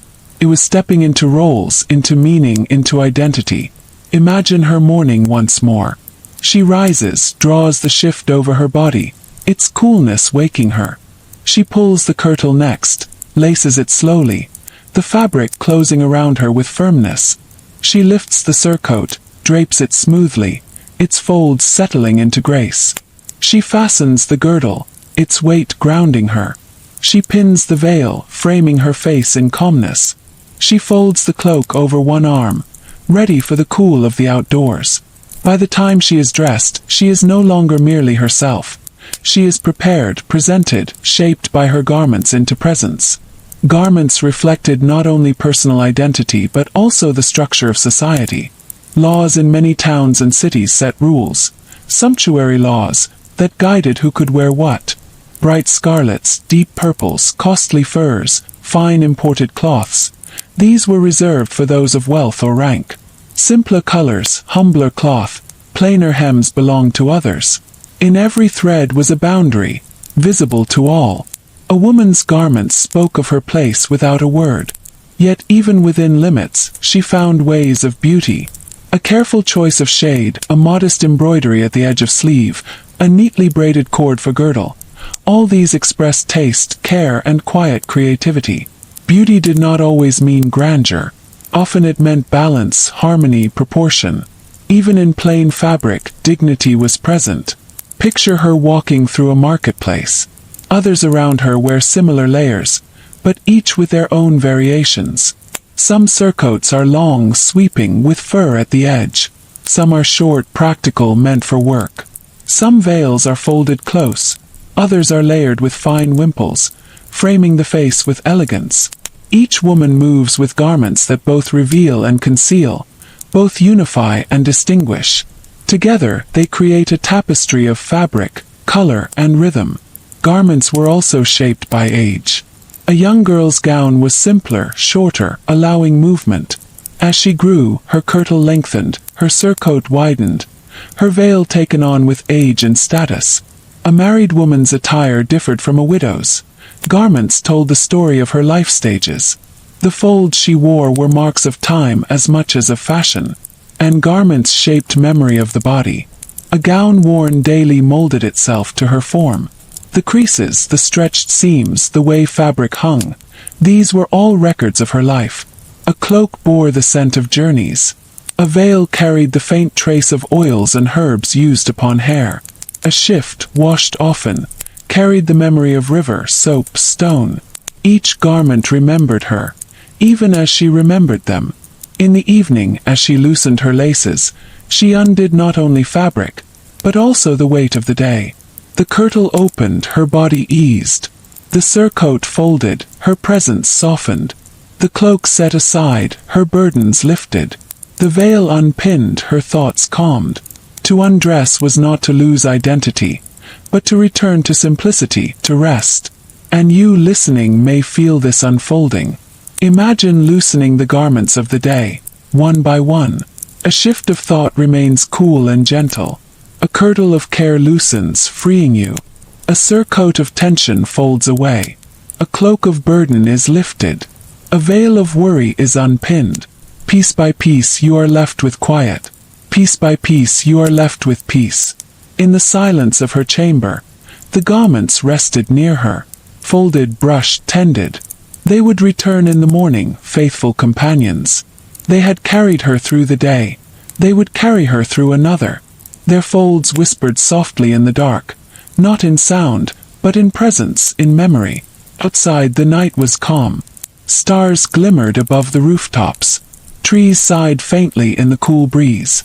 The world lay dressed in shadows, layered like her garments, folded in stillness. The same patience that shaped her clothing shaped the night. Slow, deliberate, unhurried. The woman lay down, her shift soft, her blankets heavy. She closed her eyes, her breath steady. Her garments were near, and so she was not alone. She drifted layer by layer, fold by fold, into sleep. And you too may drift. Imagine the garments wrapping around you, soft and quiet. Linen cool against your thoughts. Wool warm across your heart. Surcoat flowing across your dreams. Cloak protecting you, veil softening your mind. Each layer drawing you deeper. Each fold calming you further. Each breath slower, steadier. Until at last, you are clothed in silence. Now let us turn our gaze to the weaving itself. For every garment she wore was once thread, and every thread was once flax or fleece, drawn from earth and beast, transformed by hand and patience. In the fields, flax grew slender and tall, its blue blossoms delicate as morning light. When harvested, the stalks were soaked, rent, broken, and combed until only long, shining fibers remained. These were spun into linen, smooth and cool, ready to touch the skin. Sheep, grazing on hillsides, gave fleece, thick and warm. Washed, carded, and spun, the fibers became wool, strong and pliable, perfect for gowns and cloaks. In every strand was the memory of field and flock.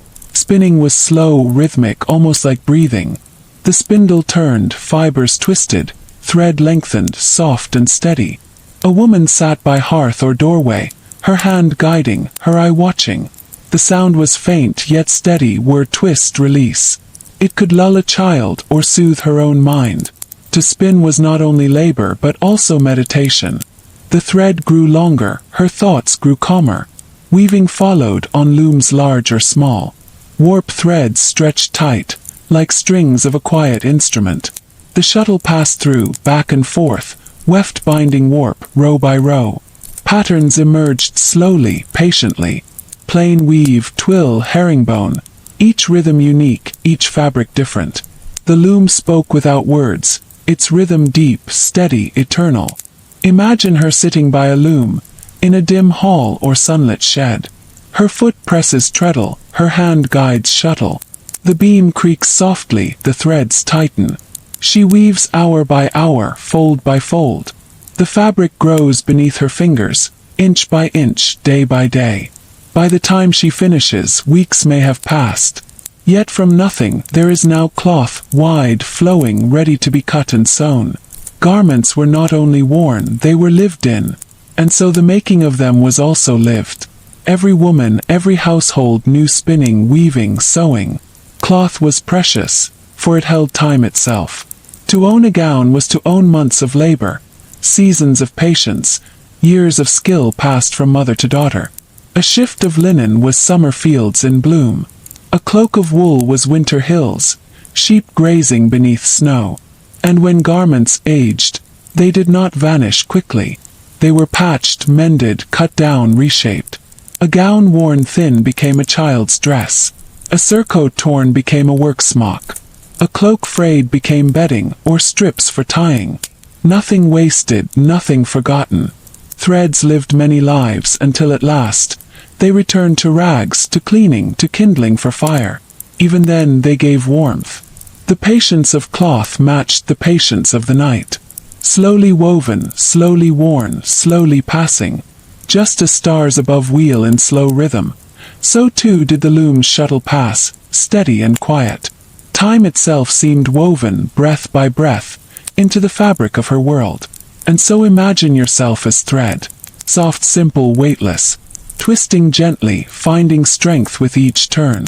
Drawn onto the loom, placed among others, not alone. Shuttle passes, you are bound row by row. You become fabric wide and whole. You are folded, cut, sewn into form. You rest upon the body, giving comfort. You live many lives, softening with each one. In the end, you return to earth, as gentle as you began. Even kings and queens, wrapped in richest silks, depended upon this slow craft. Silks from distant lands, dyed in rare colors, woven with gold thread, yet still they began as thread. Even grandeur was patient at its root. The humblest woman, spinning by fire, shared something with the grandest lady in court. Both knew cloth, both trusted garments, both wrapped their lives in fabric. At night, garments were not merely objects. They were silent guardians. A cloak, hung on peg, waited patiently. A gown folded at foot of bed, rested quietly. A veil laid upon chest, breathed faintly of lavender. They were not alive, yet they carried presence. They bore warmth, they bore memory. To sleep near them was to feel protected, clothed even in dreams. The medieval woman knew this closeness.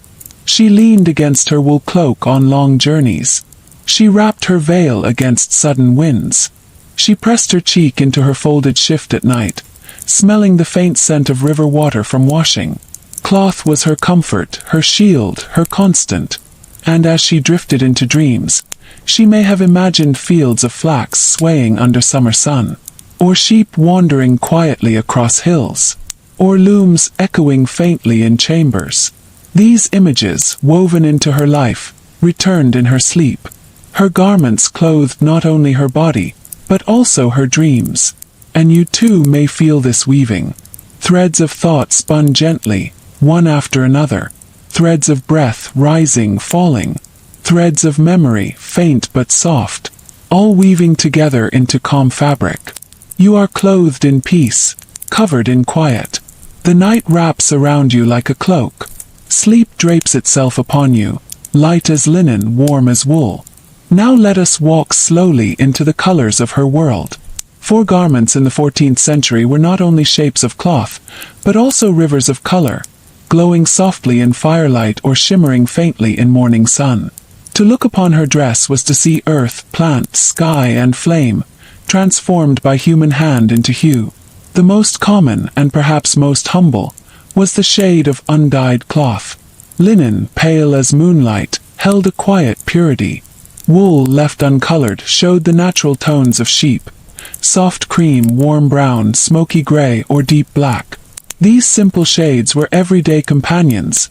Steady, reliable, close to earth. They whispered of simplicity, of work, of patience. To wear them was to feel close to the soil, to the flocks, to the honest rhythm of days. But when color entered, the world changed. Plants, roots, berries, and minerals gave their secrets, each leaving traces of magic on the threads. From madder root came red. A red of warmth, of fire, of blood and heart.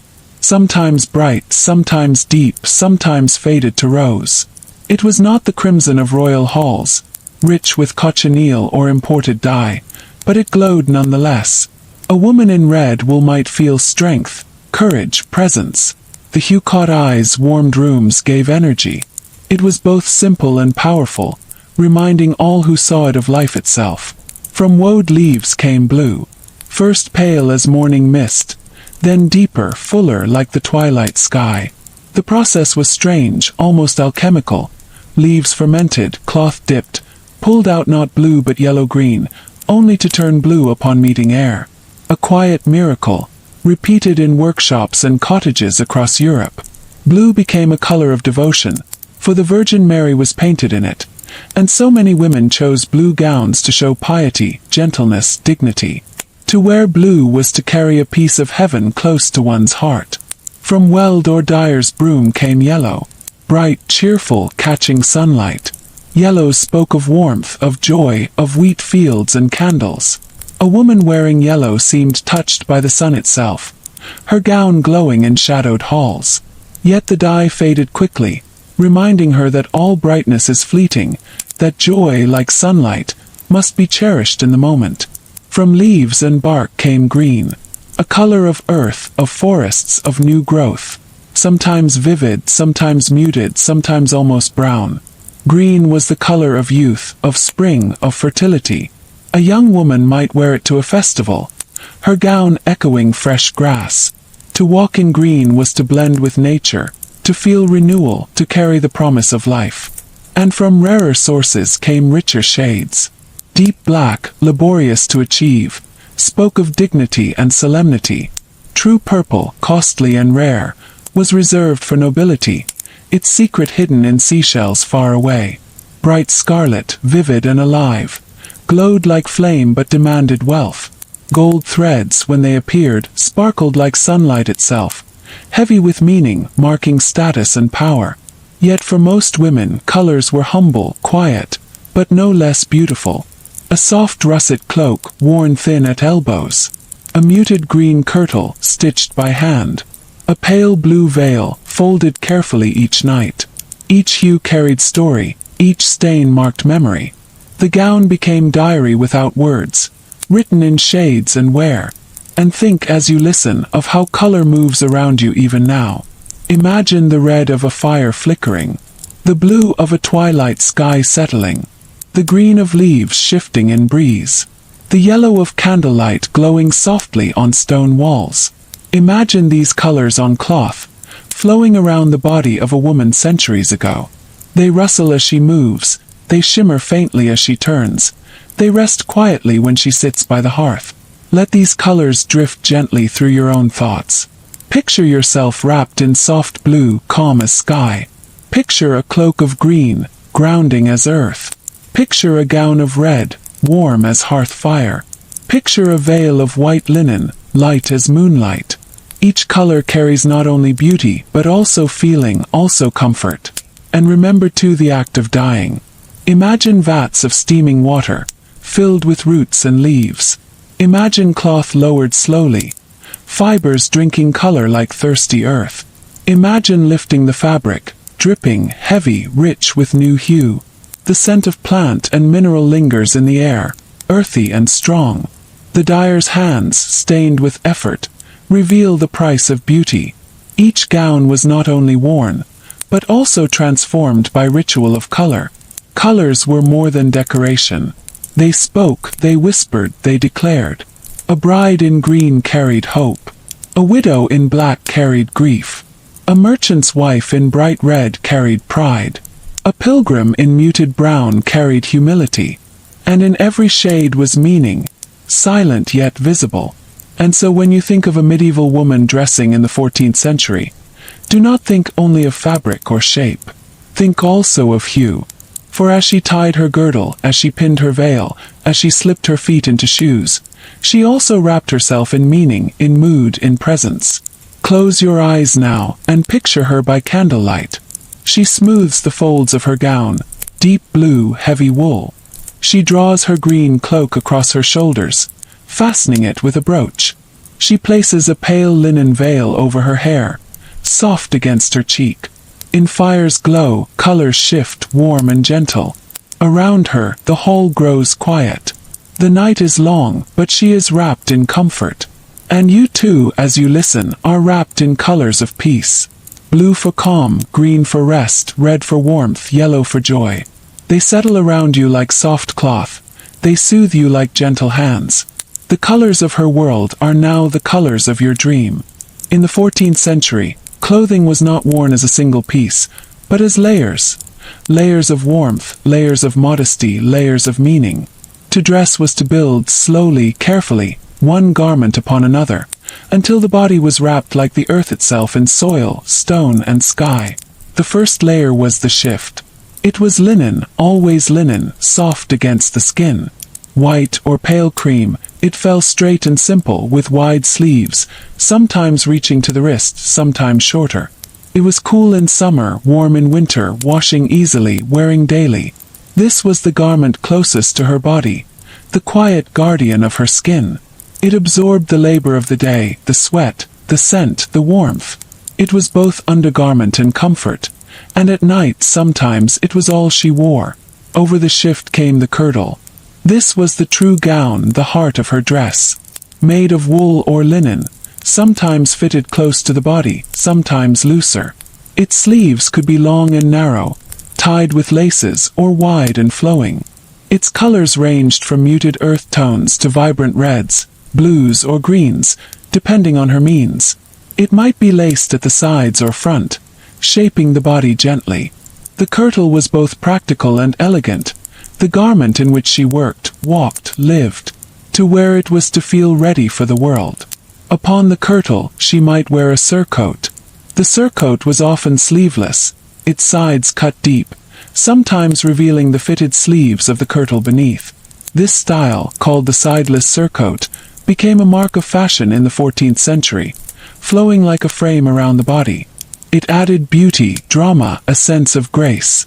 Worn by noblewomen, It allowed glimpses of rich fabrics beneath, showing status, wealth, and taste. Yet even humbler surcoats existed, simple, warm, lined with fur, offering another shield against the cold. And above all, the cloak. The cloak was her shield against wind and rain, her blanket in the night, her noble flourish in the day. Made of thick wool, fastened with a brooch or clasp, sometimes fur-lined, sometimes hooded, it wrapped her fully. It was both practical and symbolic, a sign of travel, of journey, of protection. At feasts, it flowed behind her as she entered halls. In storms, it hugged close around her shoulders. The cloak was the sky around her, wide and embracing. Do not forget the veil. Hair was rarely uncovered, for modesty and for fashion. Linen veils, folded, draped, pinned, covered head and neck. Sometimes worn alone, sometimes beneath a wimple, sometimes beneath elaborate headdresses of noble ladies. A veil was more than cloth. It was privacy, it was dignity, it was a quiet shield. When wind blew, it fluttered like a bird's wing. When firelight glowed, it shimmered faintly. Around the face, its softened lines, framed eyes gave grace. Layer upon layer, the woman dressed. Shift, kirtle, surcoat, cloak, veil. Each added warmth, each added meaning, each added beauty. Together they created not just clothing, but a rhythm, a harmony. To dress was to step into a song of fabric. And think how each layer felt. The linen shift, cool, smooth, close. The wool kirtle warm, soft, steady. The surcoat, flowing, elegant, framing. The cloak, heavy, protective, enveloping. The veil, light, floating, calming. Each layer was a sensation, a touch upon the body, a whisper to the mind. Dressing was not only preparing for the day, it was entering a cocoon, a world of fabric. And undressing at night was the reverse, a gentle letting go. First the cloak falls, then the surcoat, then the kirtle loosened. Then only the shift remains, until at last, nothing but skin meets air, and the body lies quiet beneath blankets. Imagine her by the hearth at dawn, slowly pulling her shift over her head, the linen brushing her arms. She ties her kirtle with careful laces, adjusting the fit. She smooths the folds of her surcoat, its fabric heavier, falling in graceful lines. She clasps her cloak, feeling its weight upon her shoulders. She pins her veil, framing her face, ready to meet the world. The act of dressing is a ritual, a quiet preparation, a layering of strength. And now imagine her at night.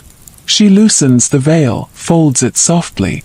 She unclasps the cloak, lays it across a bench. She unties the surcoat, letting it fall free. She unlaces the kirtle, drawing it over her head, folding it carefully. She is left in her shift, white and simple, soft against her skin. She lies down, pulls a blanket across her, closes her eyes. Her garments rest around her, silent guardians until dawn. This rhythm of layers is also the rhythm of breath. One upon another, inhale and exhale, cloak and surcoat, kirtle and shift. The body wrapped in fabric, the mind wrapped in calm. Dressing is waking, undressing is sleeping. Both are journeys, slow and gentle, and you too may feel these layers around you. First, the coolness of linen, your breath steady. Then the warmth of wool, your muscles soft. Then the flow of surcoat, your thoughts light. Then the embrace of cloak, your heart calm. Then the veil, your mind quiet. You are layered now in peace. Garments of rest surround you. Each breath adds another layer of calm. Each moment folds another cloth of quiet around you. You are dressed not for day, but for sleep, for dreams, for silence. And in this layering you find comfort. Like her centuries ago, you are shielded, warmed, embraced. You carry the memory of fabric, of hands that spun, of looms that wove, of colors that glowed. You lie within history itself, wrapped in its garments, resting in its calm. Clothing was not only seen but felt. The medieval woman knew texture in a way we can only imagine. Each fiber spoke to her skin. Each layer told its own quiet story.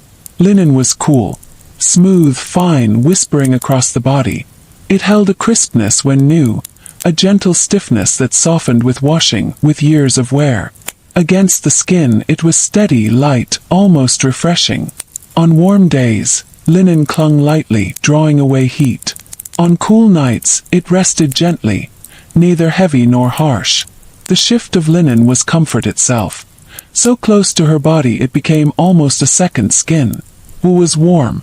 It carried the earth within its threads, the scent of pasture, the memory of sheep grazing in morning mist. Spun fine it could be soft, flowing like water. Spun thicker it became strong, sturdy, protective. Wool held heat in its heart, wrapping the body in a cocoon of safety. In winter, it shielded her from bitter winds. In rain, it repelled water, heavy but faithful. To wear wool was to feel held, guarded, cherished. Fur was softness upon softness. When cloaks were lined with fur, squirrel, rabbit, sometimes richer ermine, the sensation was deeper still. The fur kissed her wrists, her neck, her shoulders. It whispered of warmth, of intimacy, of comfort. It was luxury, yes, but also nurture, like a child pressed against its mother. On nights of frost, fur became salvation. On journeys through snow, it was life itself. Silk, when it appeared, was rare, costly, wondrous. Flowed like liquid. It shone in candlelight, catching and reflecting, a fabric of dreams. Against skin it was unlike any other. Cool at first touch, then warming to the body, clinging gently. Silk was for the noble, for the wealthy, for the special day. But even the humblest woman may have glimpsed it once, in a church vestment, in a noble's gown, and she would have remembered how it shimmered like the wing of a butterfly. Every fabric carried weight, not only in its fibers but in its meaning. Linen meant purity, closeness, daily life. Wool meant work and warmth, the rhythm of seasons. Fur meant comfort, dignity, winter nights. Silk meant beauty, wonder, dreams. And imagine how each felt in her daily life. When she slipped her shift over her body in the morning, the linen brushed her arms like cool water. When she pulled her kirtle of wool into place, it hugged her warmly, steady as a friend. When she fastened her cloak lined with fur, the softness pressed against her, guarding her from cold. If ever she touched silk, it glided beneath her fingers like a secret, vanishing almost as soon as it appeared. Textiles were more than fabric. They were sensations, atmospheres. The rustle of linen when she moved quickly. The weight of wool when she bent to her work. The faint brushing of fur against her cheek in winter. The shimmer of silk in candlelight. These were part of her world, as much as stone walls or wooden tables. And when she lay down to rest, she carried these sensations with her. Her shift of linen cooled her body. Her blanket of wool warmed her. Her cloak of fur folded near gave her comfort even in sleep. She did not only wear fabric, she dreamed in it. And you too may imagine these textures now, letting them soften your thoughts. Imagine linen, smooth and light, spreading coolness across your skin. Imagine wool, soft and warm, wrapping you in protection. Imagine fur, gentle and close, brushing your face, your hands, your neck. Imagine silk, faint and glimmering, flowing over you like water in a dream. Feel how each texture lulls you.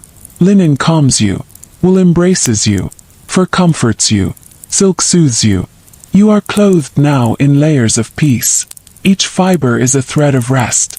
Each fabric is a garment of calm. And beyond sensation there was sound. The soft rustle of linen as she walked through a hall. The muted swish of wool as she bent to gather wood. The faint sigh of fur against stone benches. The delicate whisper of silk as it trailed behind in noble chambers.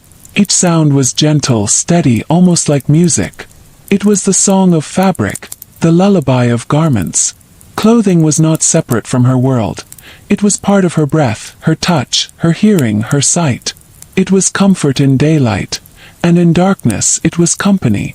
So when you imagine her, do not see only shape and color. Feel the texture, hear the sound, sense the weight. Smell the faint earthy scent of wool, the fresh cleanness of linen, the faint musk of fur, the subtle sweetness of silk. Imagine them all layer upon layer, surrounding her, surrounding you. Now let your breath become like these fabrics.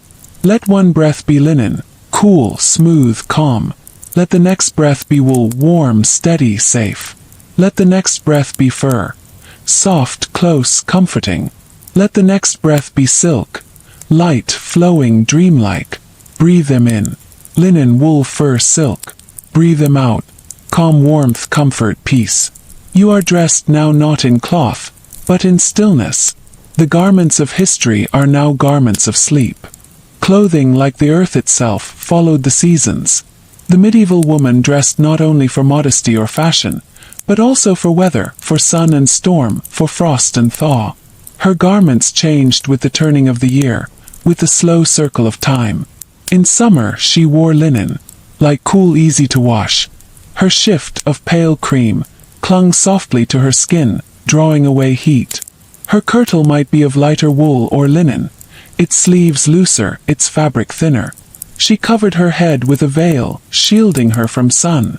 Sandals or light shoes touched her feet, and sometimes she went barefoot in fields, her shift brushing against her ankles, her toes cooled by dew. The air was warm, the breeze was kind, and her clothes allowed her to move freely. Linen, fresh from washing, dried quickly on riverbanks, fluttering in summer air like wings of white birds. In autumn, layers returned. The evenings grew cooler, winds sharper. She pulled her woolen kirtle closer, wrapped a light cloak around her shoulders. The colors of her garments matched the land: russet, brown, muted green. She pinned her veil more tightly beneath her chin, guarding her from sudden gusts. Her shoes grew thicker, perhaps stuffed with wool for warmth. Autumn was a time of gathering, of harvest, of long work in fields. Her garments bore stains of fruit, of grain, of soil. Yet they also carried scents of earth, wood smoke, apples, and rain. She dressed not only for herself, but for the season's labor, wrapping herself in fabrics that could endure the rhythm of autumn's days. In winter, clothing became survival. Thick wool kirtles, fur-lined cloaks, heavy hoods. Layers upon layers, each one a shield against frost. Mittens of wool, boots of leather, furs pulled tight around the face. Snow fell silently, but her garments answered with warmth. The hearth fire was precious, yet clothing carried heat even when the flames dimmed. Wool absorbed breath, fur trapped it, cloaks wrapped it around her like a cocoon. At night, she might sleep in her shift, her cloak, even her boots, under layers of blankets, while frost painted windows. Garments were not only dress in winter. They were armor, they were refuge, they were life. And then spring returned. Layers grew lighter once more. Heavy cloaks gave way to softer wool. Hoods loosened, veils fluttered in gentler breezes. Colors brightened, greens to match new leaves, yellows to echo flowers. Fields awakened, and so did clothing. The shift was washed in rivers, hung beneath skies alive with birdsong. The kirtle was loosened, sleeves rolled, feet touched fresh grass. In spring, fabric felt like renewal, like hope, like the promise of warmth. Garments were not heavy now, but light companions, moving with her as she walked among blossoms. Season by season, her clothing shifted. Summer linen cool, autumn wool steady, winter fur warm, spring colors fresh. And so too, your body may feel these seasons now. Imagine linen on a summer morning, light, cool, airy. Imagine wool in autumn twilight, soft, grounding, steady. Imagine fur in winter frost, warm, embracing, protective. Imagine spring cloth, bright, fresh, gentle as new blossoms.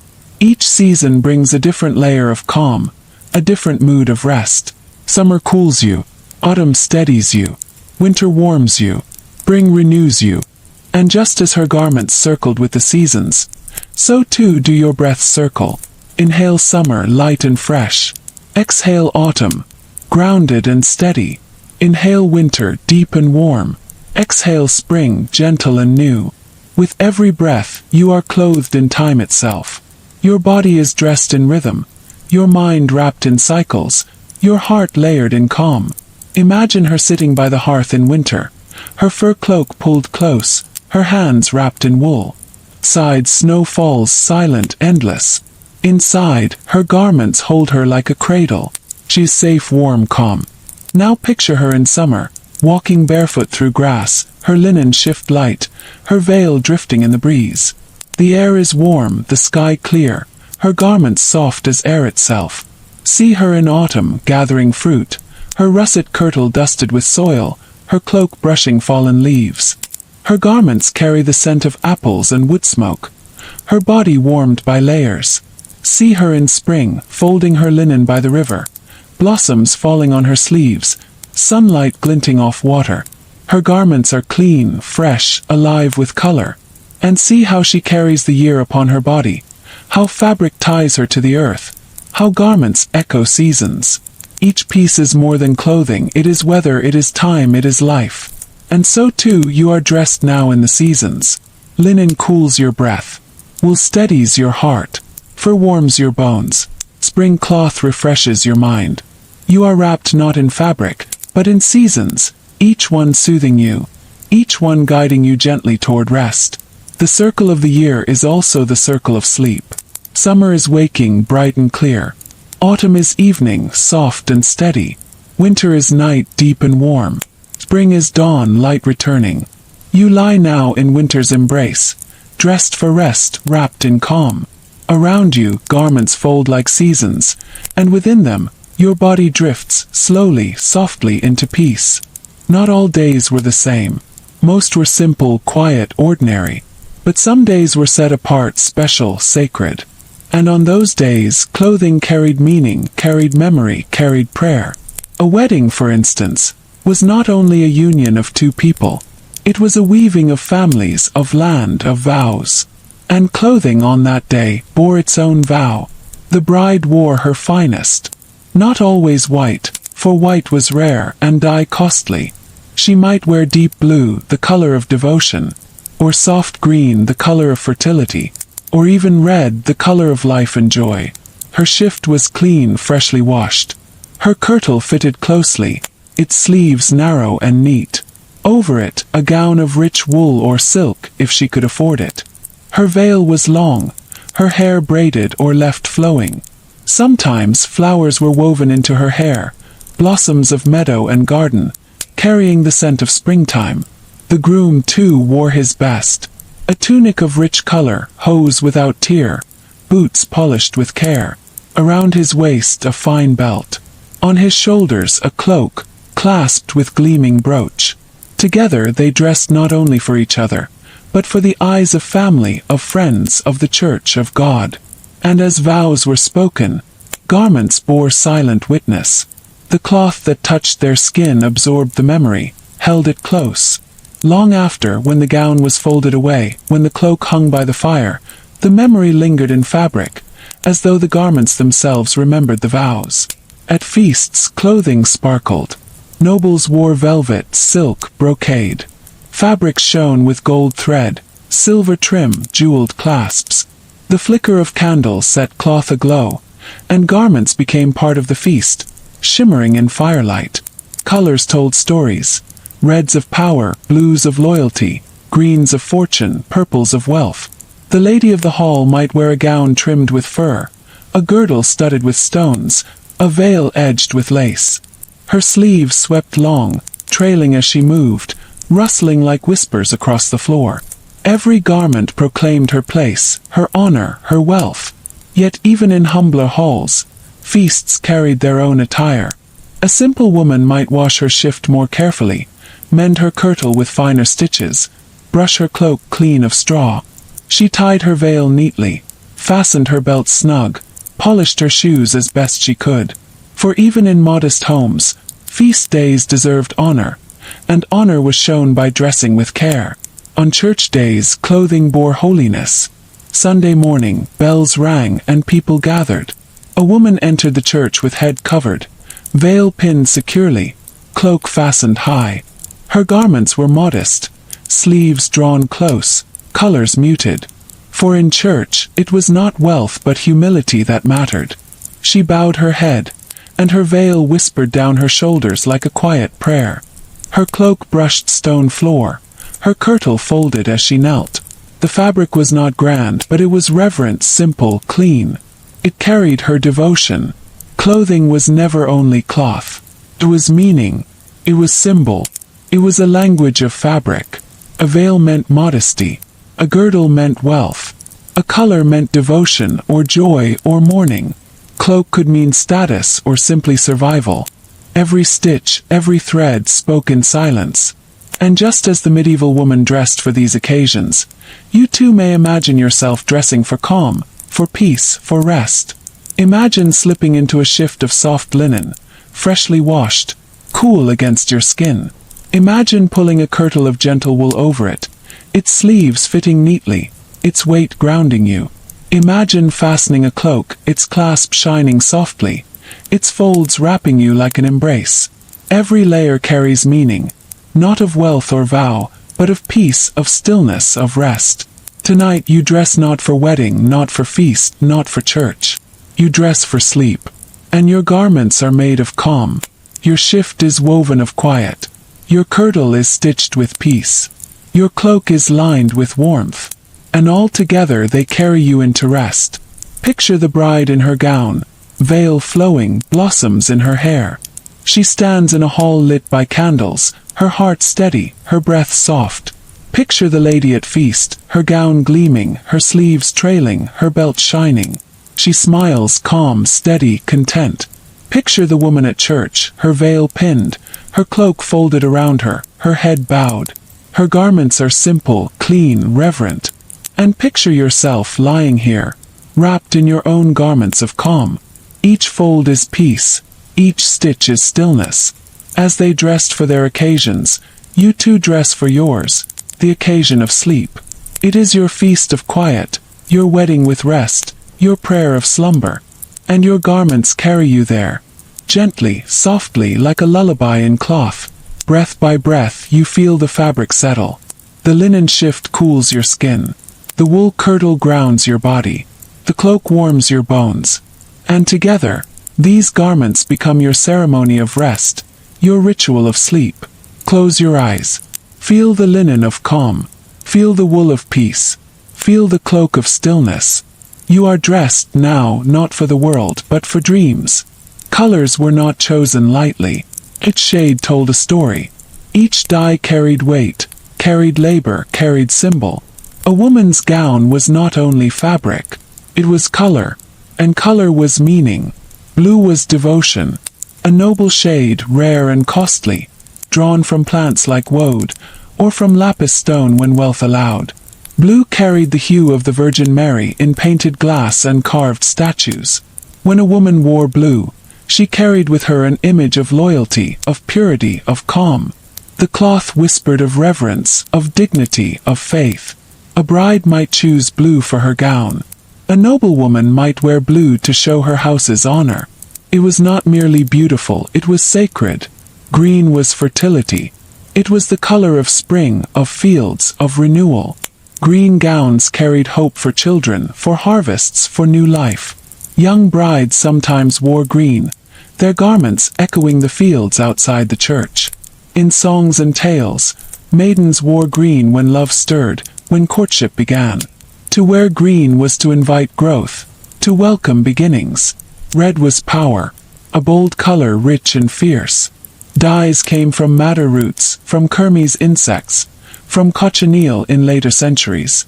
Red was costly, and thus red was proud.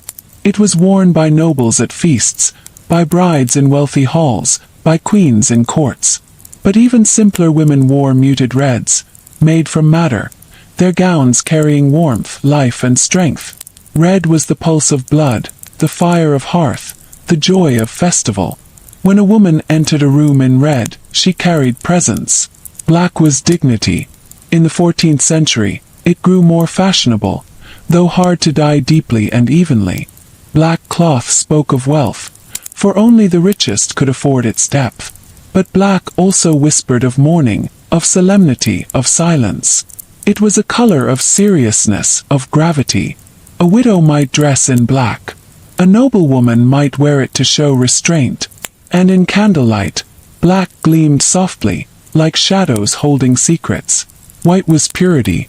It was not the wedding gown color we know today, but it was still meaningful. A woman might wear white linen shifts, freshly washed, for holy days. White veils framed her face with simplicity. White carried honesty, clarity, humility. It was less costly than deep dyes, but it spoke with quiet grace. Yellow was more complex. Sometimes it was joy, the color of sun, of grain, of warmth. But in certain places it also carried negative weight, linked to outsiders, to those marked apart. Still, when chosen with pride, yellow glowed, brightening the wearer's presence, warming a hall, echoing the light of dawn. Purple was rare, costly, and heavy with meaning. It was tied to royalty, to bishops, to the highest of status. For common women, it was almost unreachable, a color of tales more than of daily wear. Yet sometimes a muted violet might be found, a soft shadow of purple's majesty, still carrying mystery, still carrying dream. Each color had its own story, and together they painted a silent language. Imagine her, a medieval woman, choosing her gown. If she wished to show devotion, she chose blue. If she wished to speak of love, she chose green. If she wished to command attention, she chose red. If she wished to embody gravity, she chose black. If she wished for quiet humility, she chose white. If she wished for warmth, she chose yellow. If she longed for majesty, she dreamed of purple. Her choice was not only taste, it was statement. Her garments spoke when she did not. Her colors carried meaning to those who saw. Now imagine the dye itself. Hands gathering plants in fields. Wove for blue, madder for red, weld for yellow. Hands crushing, soaking, stirring. The scent of herbs, sharp and earthy. The cloth soaking in vats, steam rising, colors deepening slowly. The fabric lifted, dripping, its fibers stained, its threads transformed. Cloth that was once pale now glowed, red, blue, green, gold. Dyeing was alchemy. It was turning plant to color, earth to garment, soil to symbol. When she wore her gown, she wore the work of many hands. Field hands, dyer's hands, weaver's hands. Every color was labor, every hue a memory of earth. And now, let those colors wash over you, one by one, soothing, calming. Blue like sky and sea, cool, endless, still. Green like fields and forests, fresh, renewing, alive. Red like fire and heart, warm, steady, strong. Black like night, deep, quiet, protective. White like dawn, clear, pure, peaceful. Yellow like sun, bright, kind, warming. Purple like dream, rare, mysterious, soft. Each color is a garment for your mind. Each hue dresses your thoughts in calm. Blue wraps you in devotion. Green wraps you in renewal. Red wraps you in strength. Black wraps you in stillness. White wraps you in peace. Yellow wraps you in warmth. Purple wraps you in dreams. And so, as the medieval woman wore her colors, you too wear yours. But your colors are woven not in wool or silk, but in breath and rest. Every inhale brings a hue. Every exhale settles it gently into you.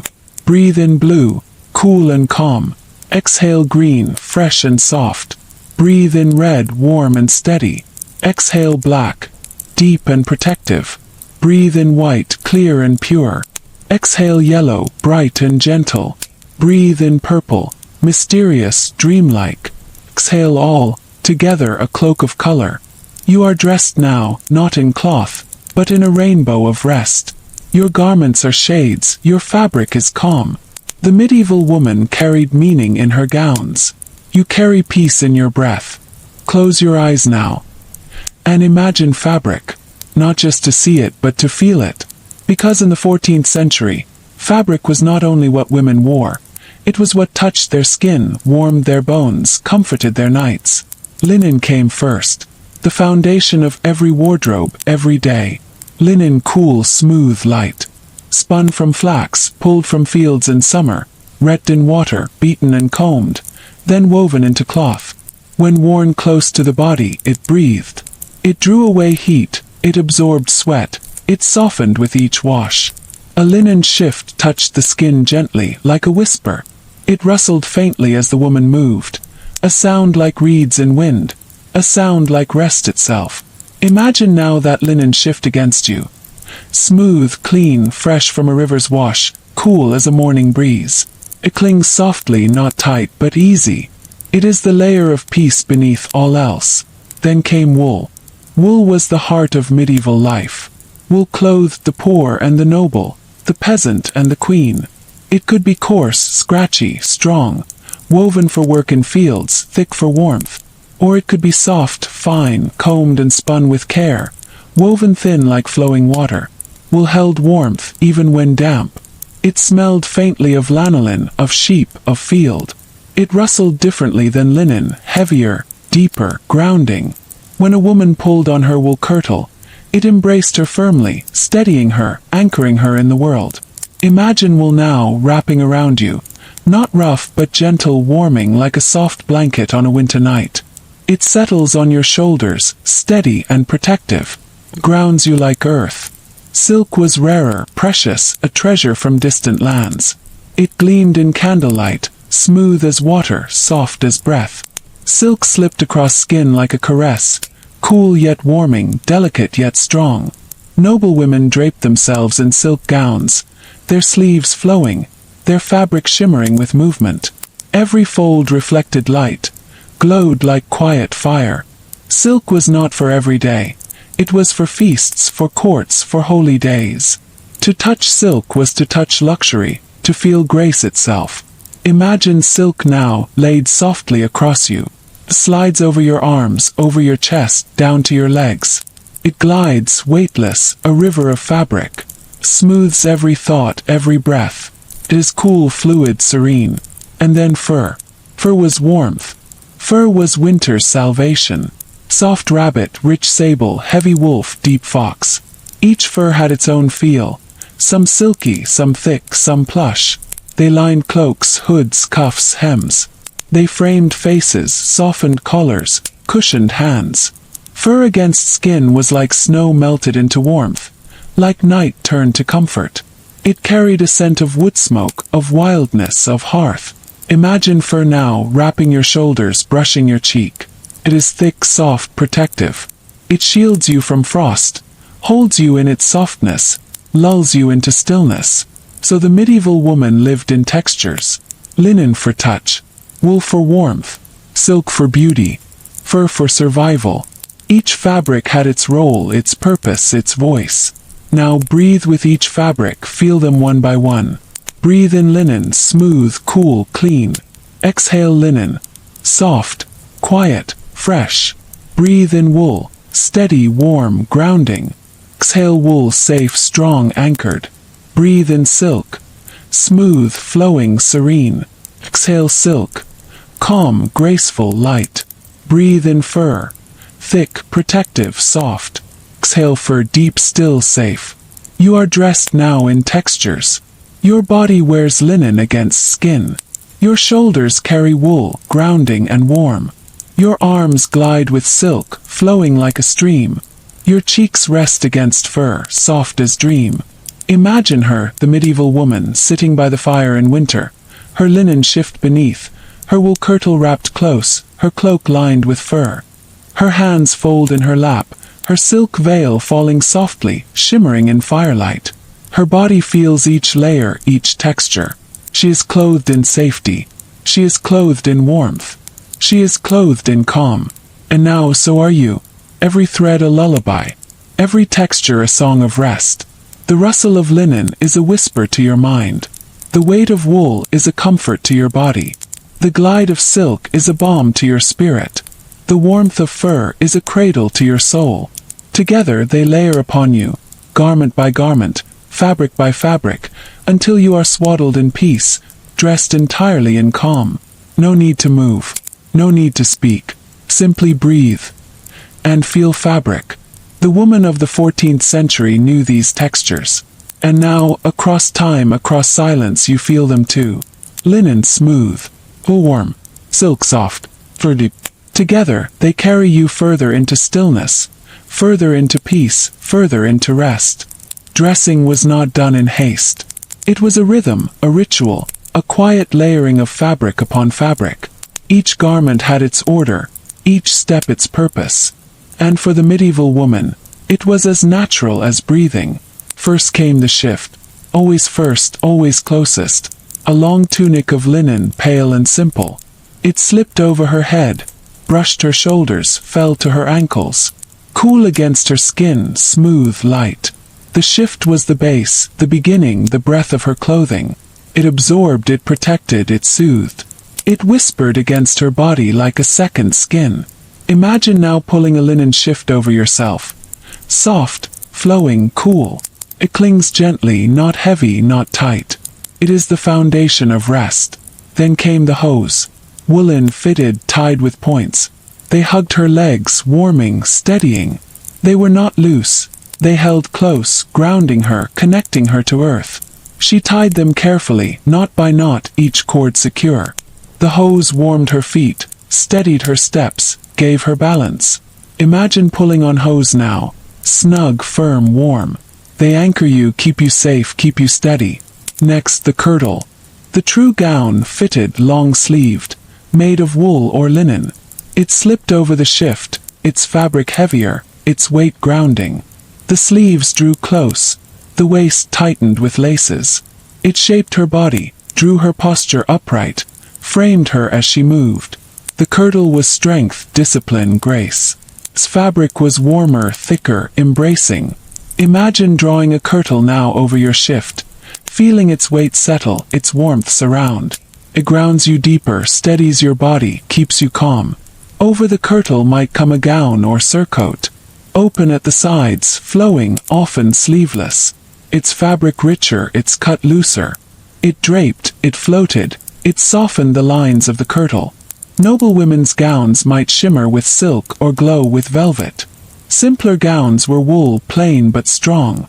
Imagine placing a gown now over your body. Loose, flowing, heavy enough to comfort, light enough to move. It floats with your breath, it sways with your thoughts. Then came the girdle, the belt. A cord of silk, a band of leather, sometimes jeweled, sometimes plain. It circled her waist, tied her garments close, marked her shape. Keys might hang from it, or a pouch, or a knife.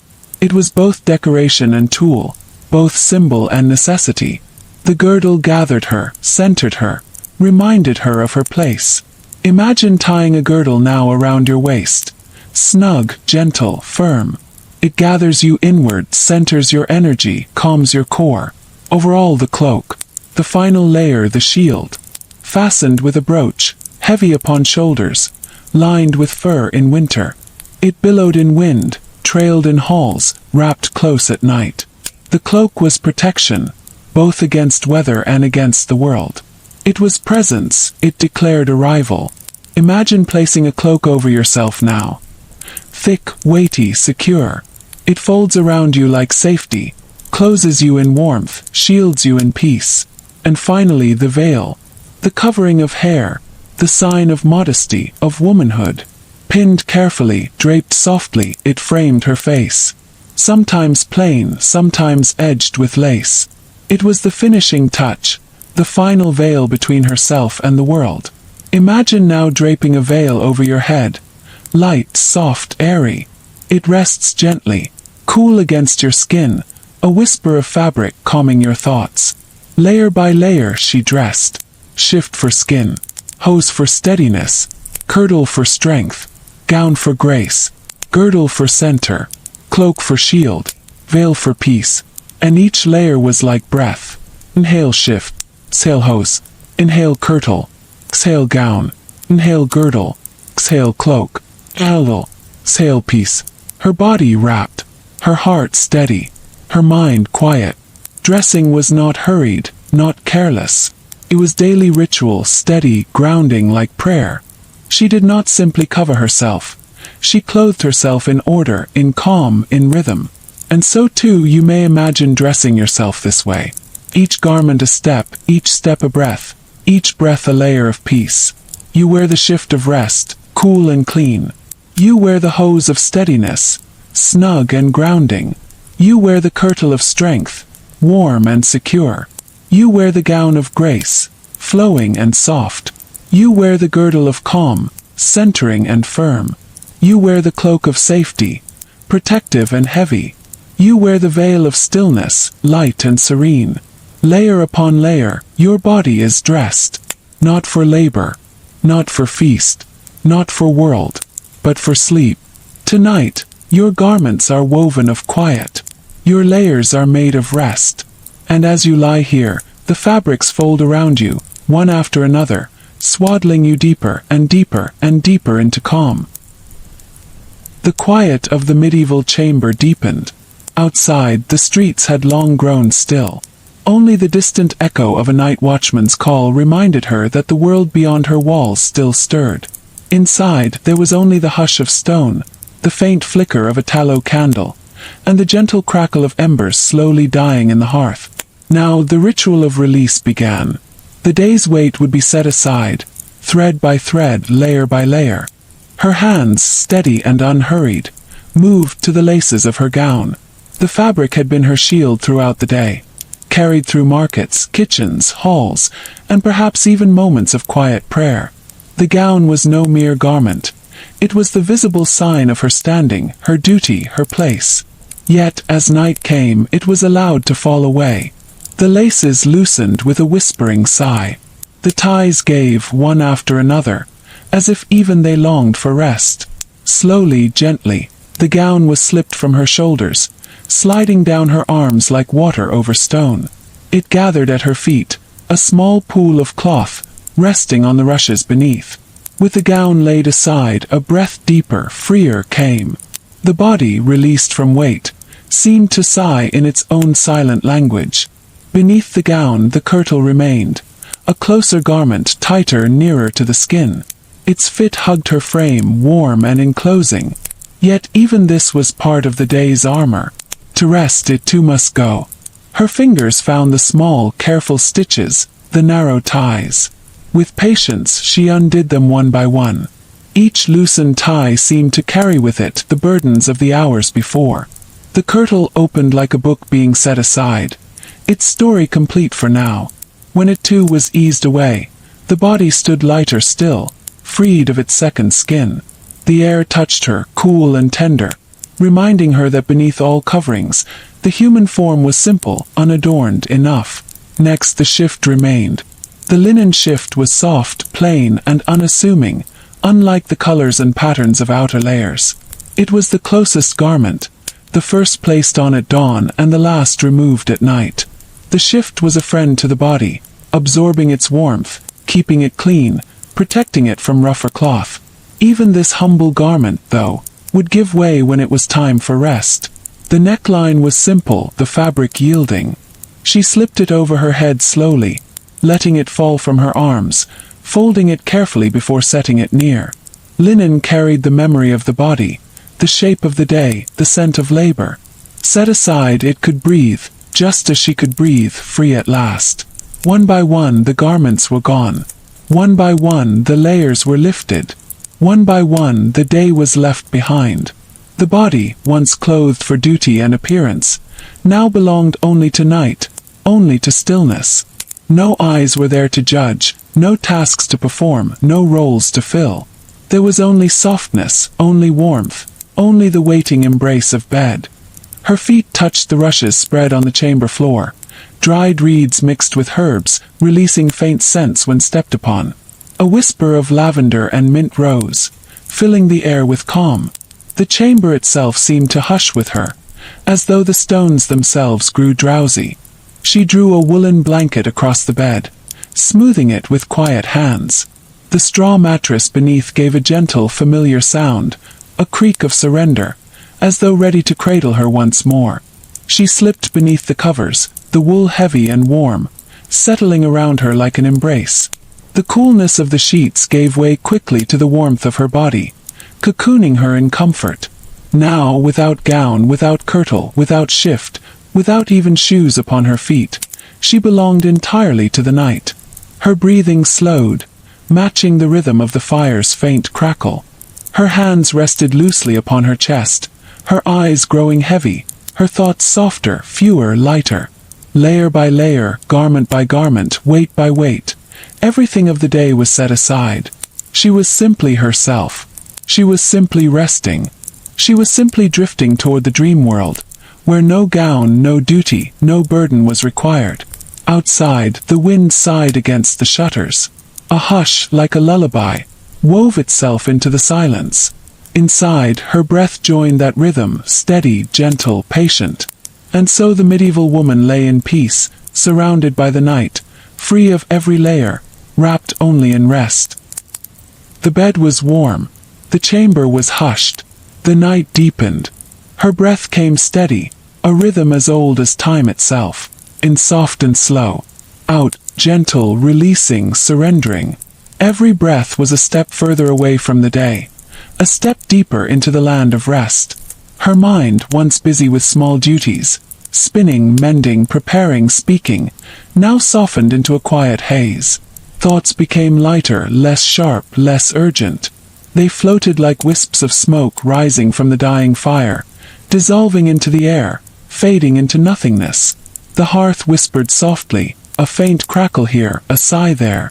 The glow of embers painted gentle shadows upon the walls, slow-moving shapes that lulled the eyes into drowsiness. It was as though the room itself was breathing, rising and falling with her, keeping time with her slow rhythm of breath. Outside, the night wrapped the village in a velvet stillness.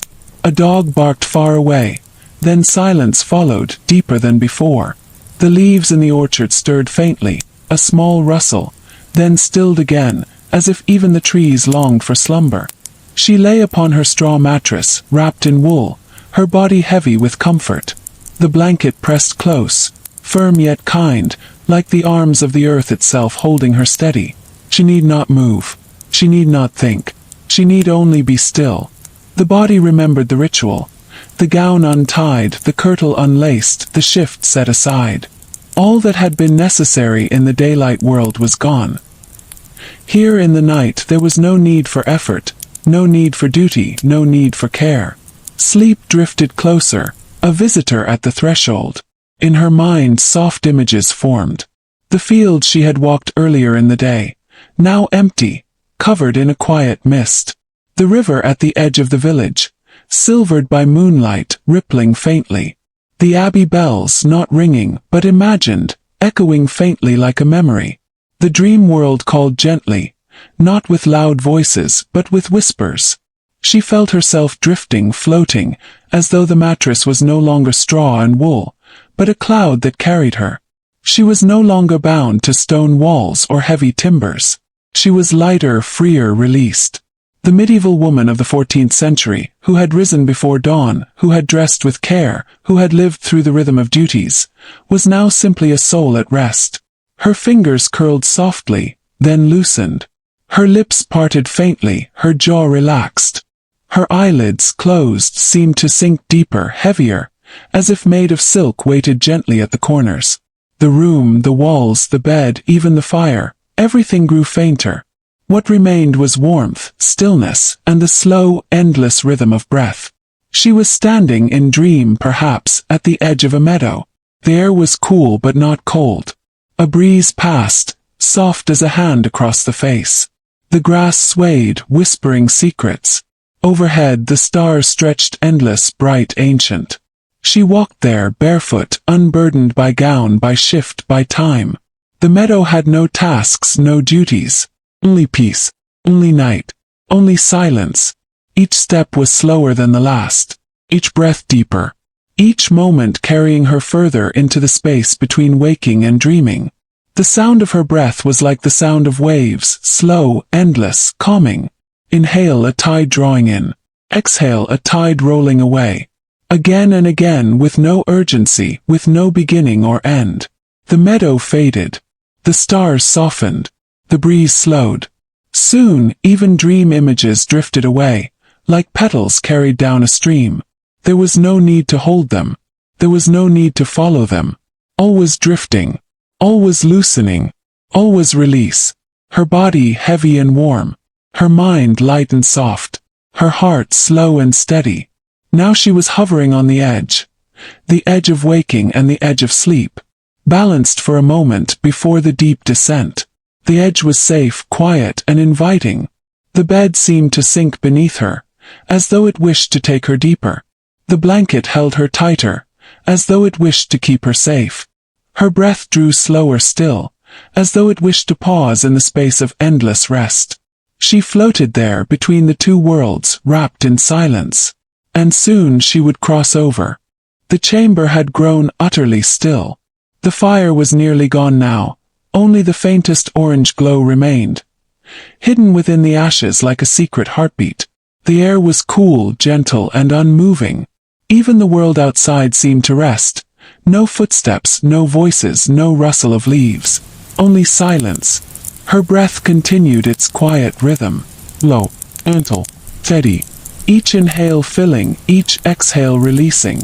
With every breath, her body seemed to sink deeper into the straw and wool, deeper into comfort, deeper into rest. Her thoughts, once misty, grew fainter still. They no longer held shape, no longer had edges. They were like ripples fading across a still pond. One after another, they dissolved into nothingness. The body grew heavier, as though it belonged to the earth itself, pressed lovingly down, safe and unmoving. The arms loose, the hands unclenched, the legs soft, the feet warm. Even the heartbeat was slower, calmer, unhurried. Now she was drifting. Not walking, not thinking, not even dreaming. Only drifting. Floating through darkness as if carried by unseen waters. A gentle tide with no destination but peace. The images that flickered in her mind were soft and wordless. A candle's glow. A meadow's breeze. A stone wall warmed by the sun. But each image lasted only a breath. Only a moment before it, too, melted into the dark. Sleep was drawing her in deeper now. Sleep was pulling her downward, softly, patiently.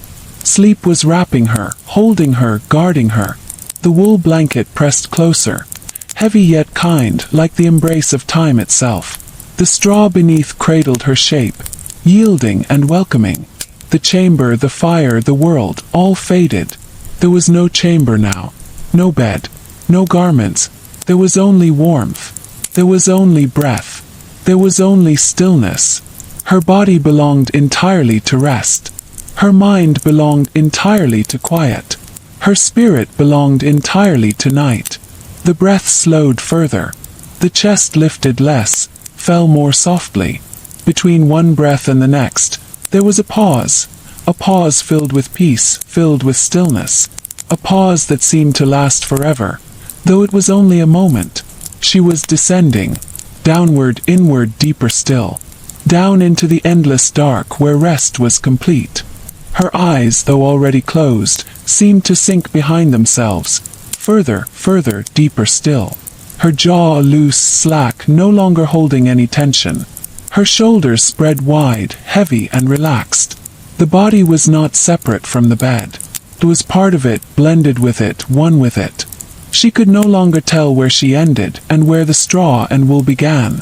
All merged, all melted. The last flicker of thought slipped away. No names, no hours, no weight, no memory. Nothing left to hold, nothing left to keep. Only the breath, only the silence, only the descent. She was falling, but not with fear, not with speed. She was falling as a leaf falls in autumn, turning gently, softly, slowly, carried by the air, guided by the unseen. And the ground was not hard. The ground was not harsh. The ground was soft, endless, waiting, welcoming. Sleep was the ground.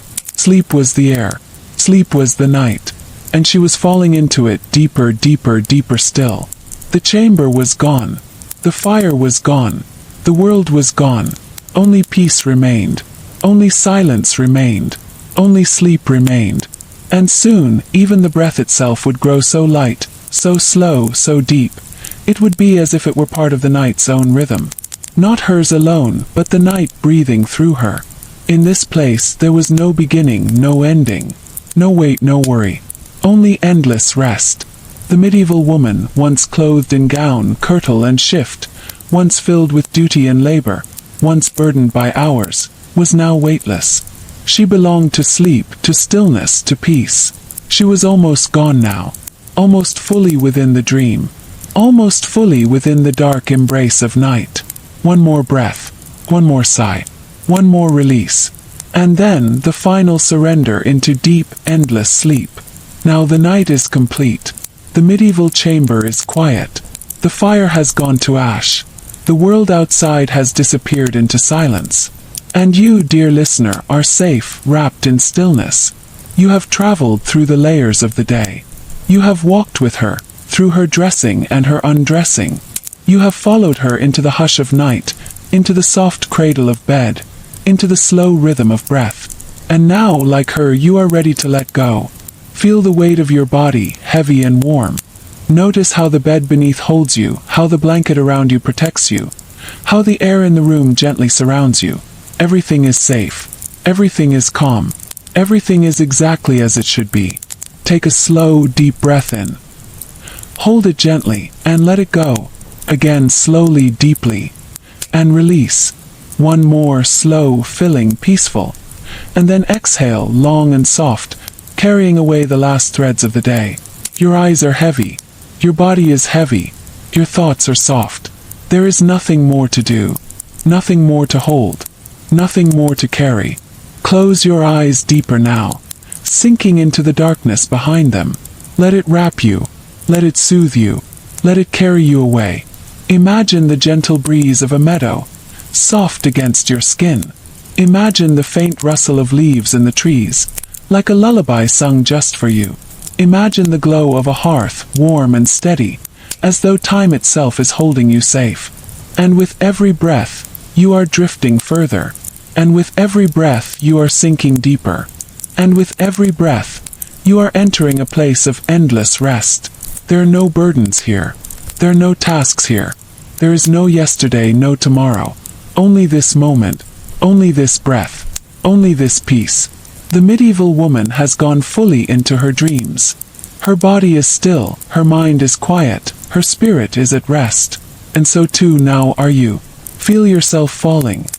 Softly, slowly, safely. Like a feather drifting through the air. Like a leaf carried down a gentle stream. Like a star sliding into the deep night sky. Nothing can disturb you. Nothing can trouble you. Nothing can reach you here. You are safe. You are calm. You are loved. Let the darkness cradle you. Let the silence sing to you. Let the breath guide you. And now, give yourself permission to surrender, to drift, to release. Take one final deep breath in. Hold it gently, and let it go. Now there is nothing left but peace. Nothing left but stillness. Nothing left but sleep. Close your eyes completely. Sink into your bed. Allow the dream world to open its gates for you. And drift. Drift deeper. Drift softer. Drift into the endless embrace of deep, peaceful sleep. Good night.